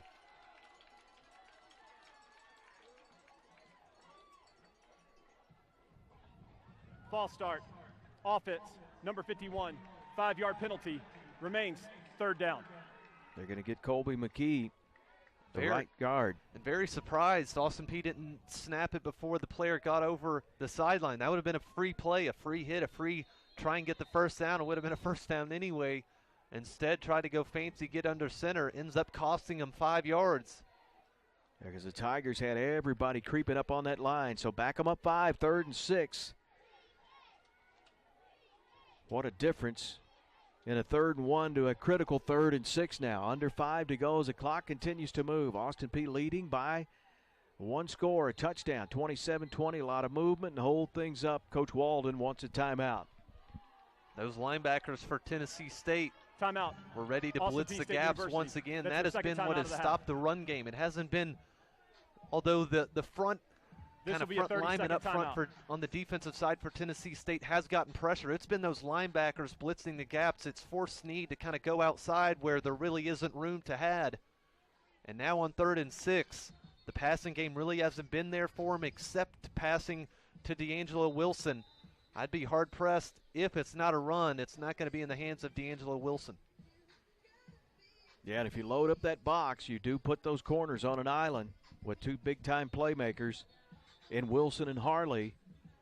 And the Govs have, when they've moved the ball this half, it seems like that's how they've done it because the run game has been shut down for the most part. So here we go out of the timeout. We'll see what the Govs have drawn up here on a 3rd and 6. 5 wide, empty backfield. Ellis throws and incomplete. Tried to hit Wilson.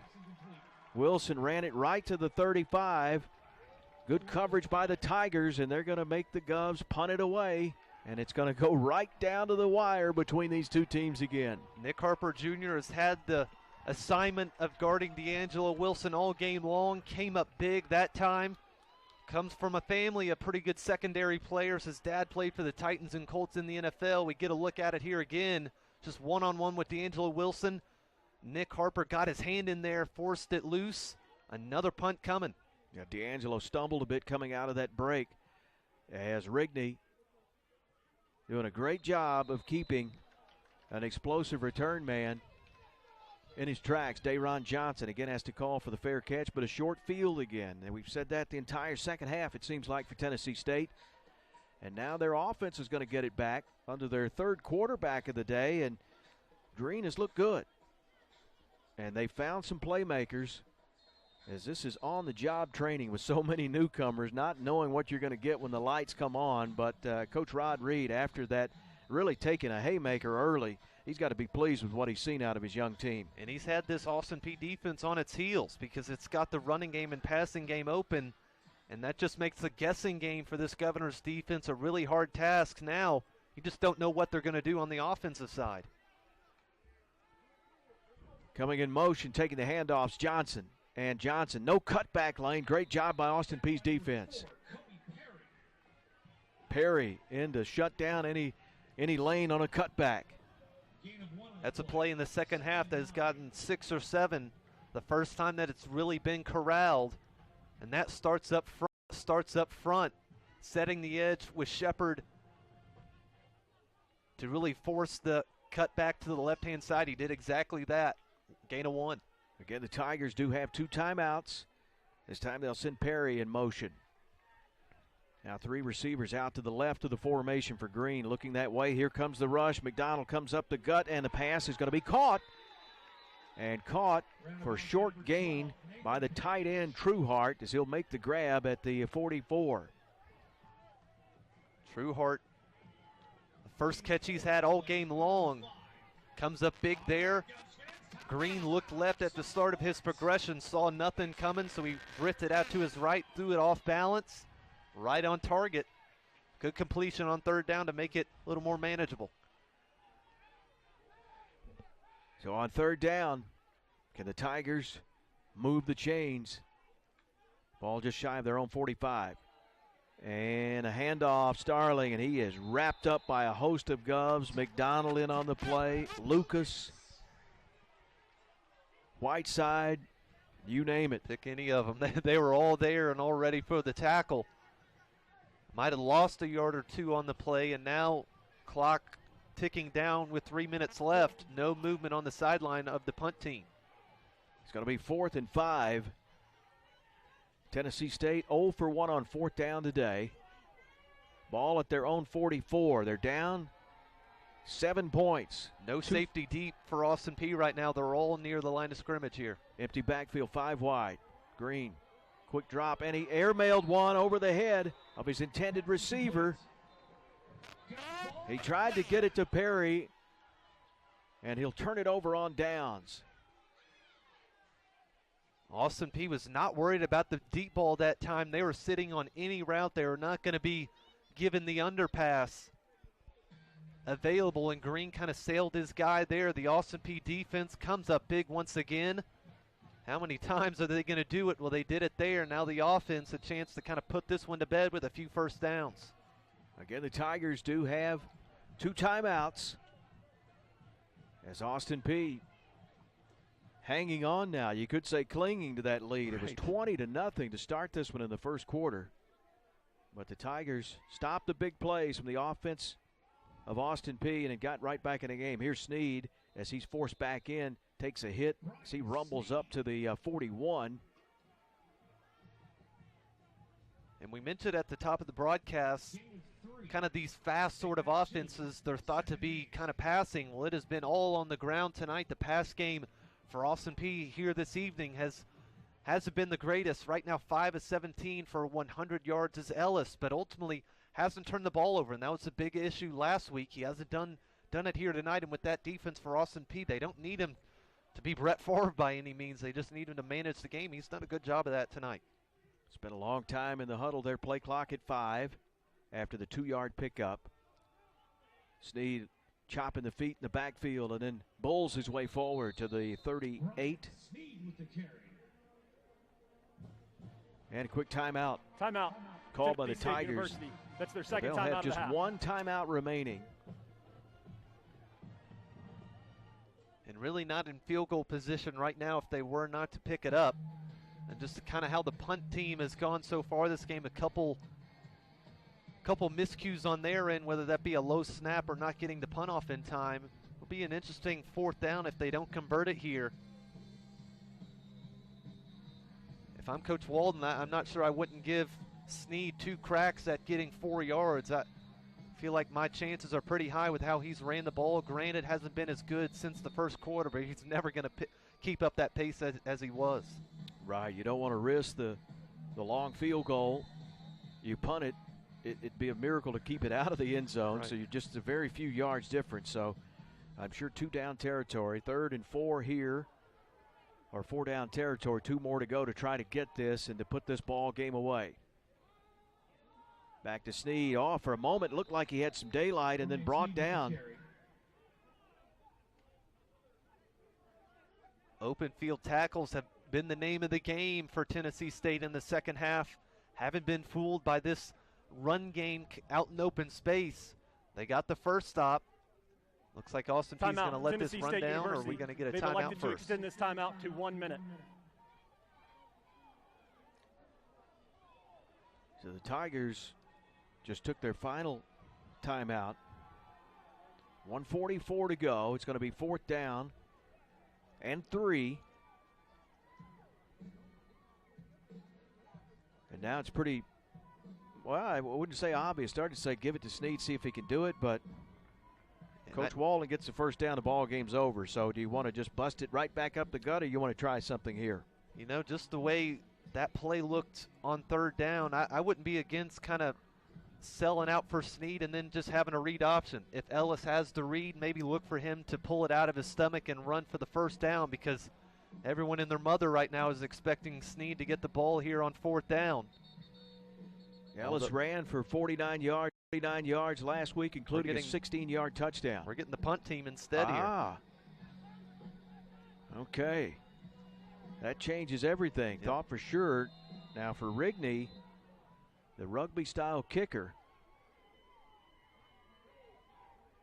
let's see what he's going to attempt to do. He's going to keep it away from Johnson, or is he? He's going to just kick it high. Johnson's going to call for the fair catch, let it go. It's going to bounce and take that nice rugby kicker bounce inside the 15 to the 14.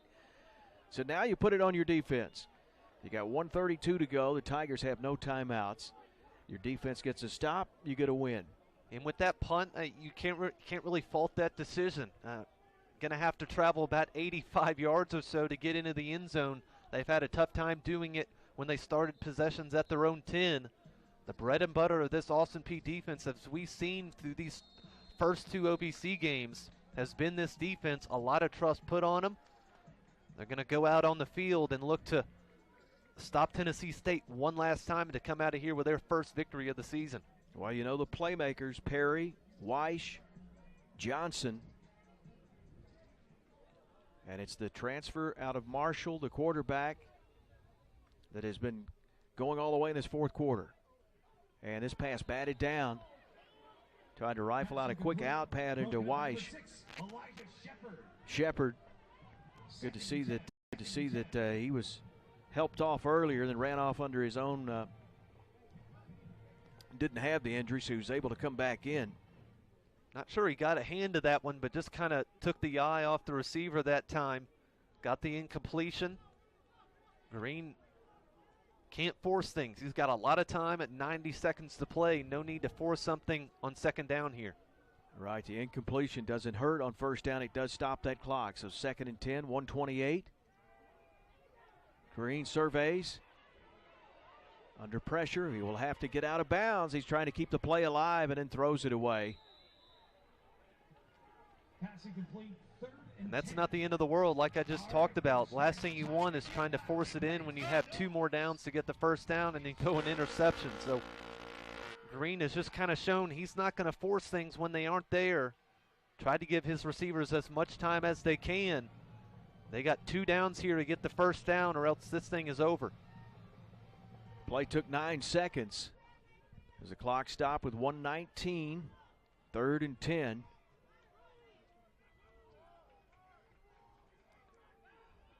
Three receivers out to his left. Green stands tall in the pocket. He's going to step up. And not the thing to do. Probably the worst thing you could do is attempt to run it with no timeouts. Jack McDonald, the linebacker, with a stop. It's going to tick down under a minute, and you're looking at 4th and forever. It's almost like he started to run for it and then realized I can't run for it and took the sack anyway. Quite literally the last thing now.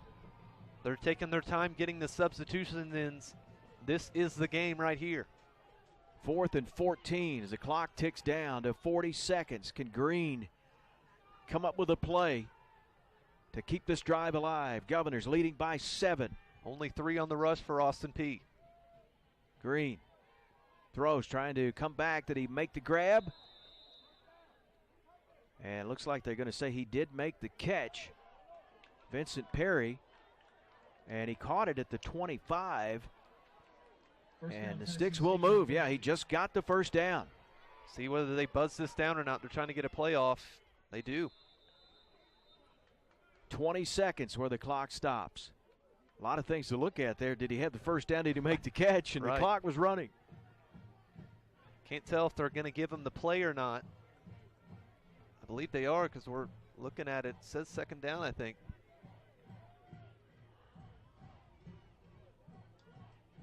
Can't look at it now. After you run that play, it eliminates the opportunity for the referees in the booth up here to look at it. So smart play by the veteran quarterback. Green did enough.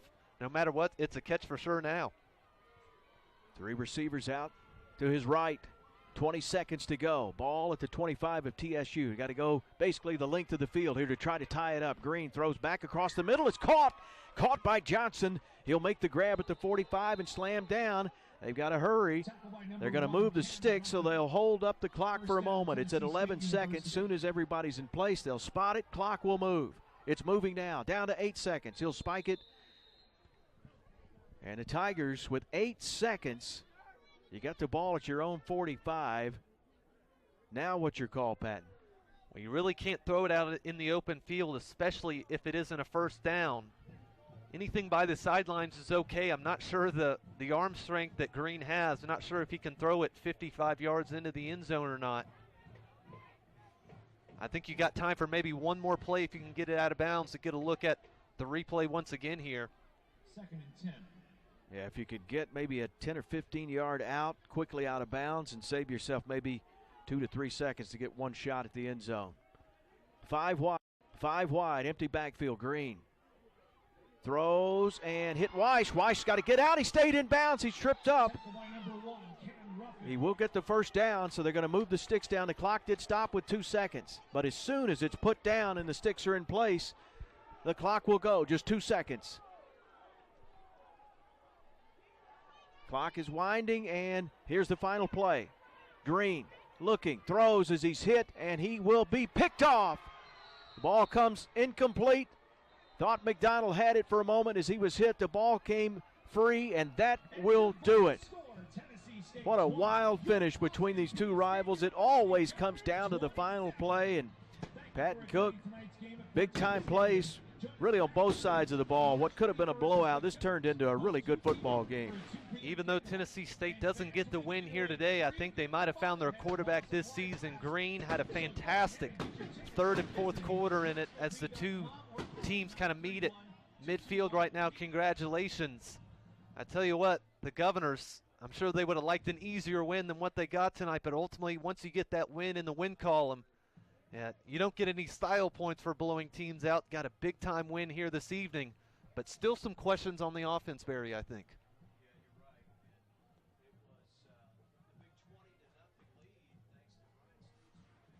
But after that, outside of some big pass plays, the rushing attack really was stymied by TSU, and the defense hung in there and made some big plays, but still had to make a big play at the end to try to keep this game from possibly going into overtime. And for TSU, they kind of worked through 3 different quarterbacks as we kind of roll through some highlights. The conditions weren't great for your first game in over 400 days. Well, that's exactly what it was for Tennessee State. But the passing game, as you were kind of talking about, Barry, it has its good and it has its bad moments. And Traylon Ellis has been shown the trust from his head coach, not only last game, but he had it tonight, played the entire game against Tennessee State, but ultimately they won't matter. It's a win for the Governors tonight. Yeah, TSU able to put up 332 yards of offense, a bulk of that coming in the second half, but Austin Peay hangs on to get the victory to improve now. They're 1-1 in this spring season in OVC play. After losing to Tennessee Tech last week, TSU falls to 0-1 in conference play. I want to thank everyone involved in our broadcast today. Our director, Ashton Rich. Thanks to our outstanding student crew today from the Austin Peay Department of Communication, Sports Communication Program. Excellent work today by the entire crew in this broadcast. So for Patton Cook, I'm Barry Gresham saying so long from Clarksville. The final score, Austin Peay 27, TSU 20. All games airing on the ESPN networks are streaming live and archived on the ESPN app. This has been a presentation of ESPN.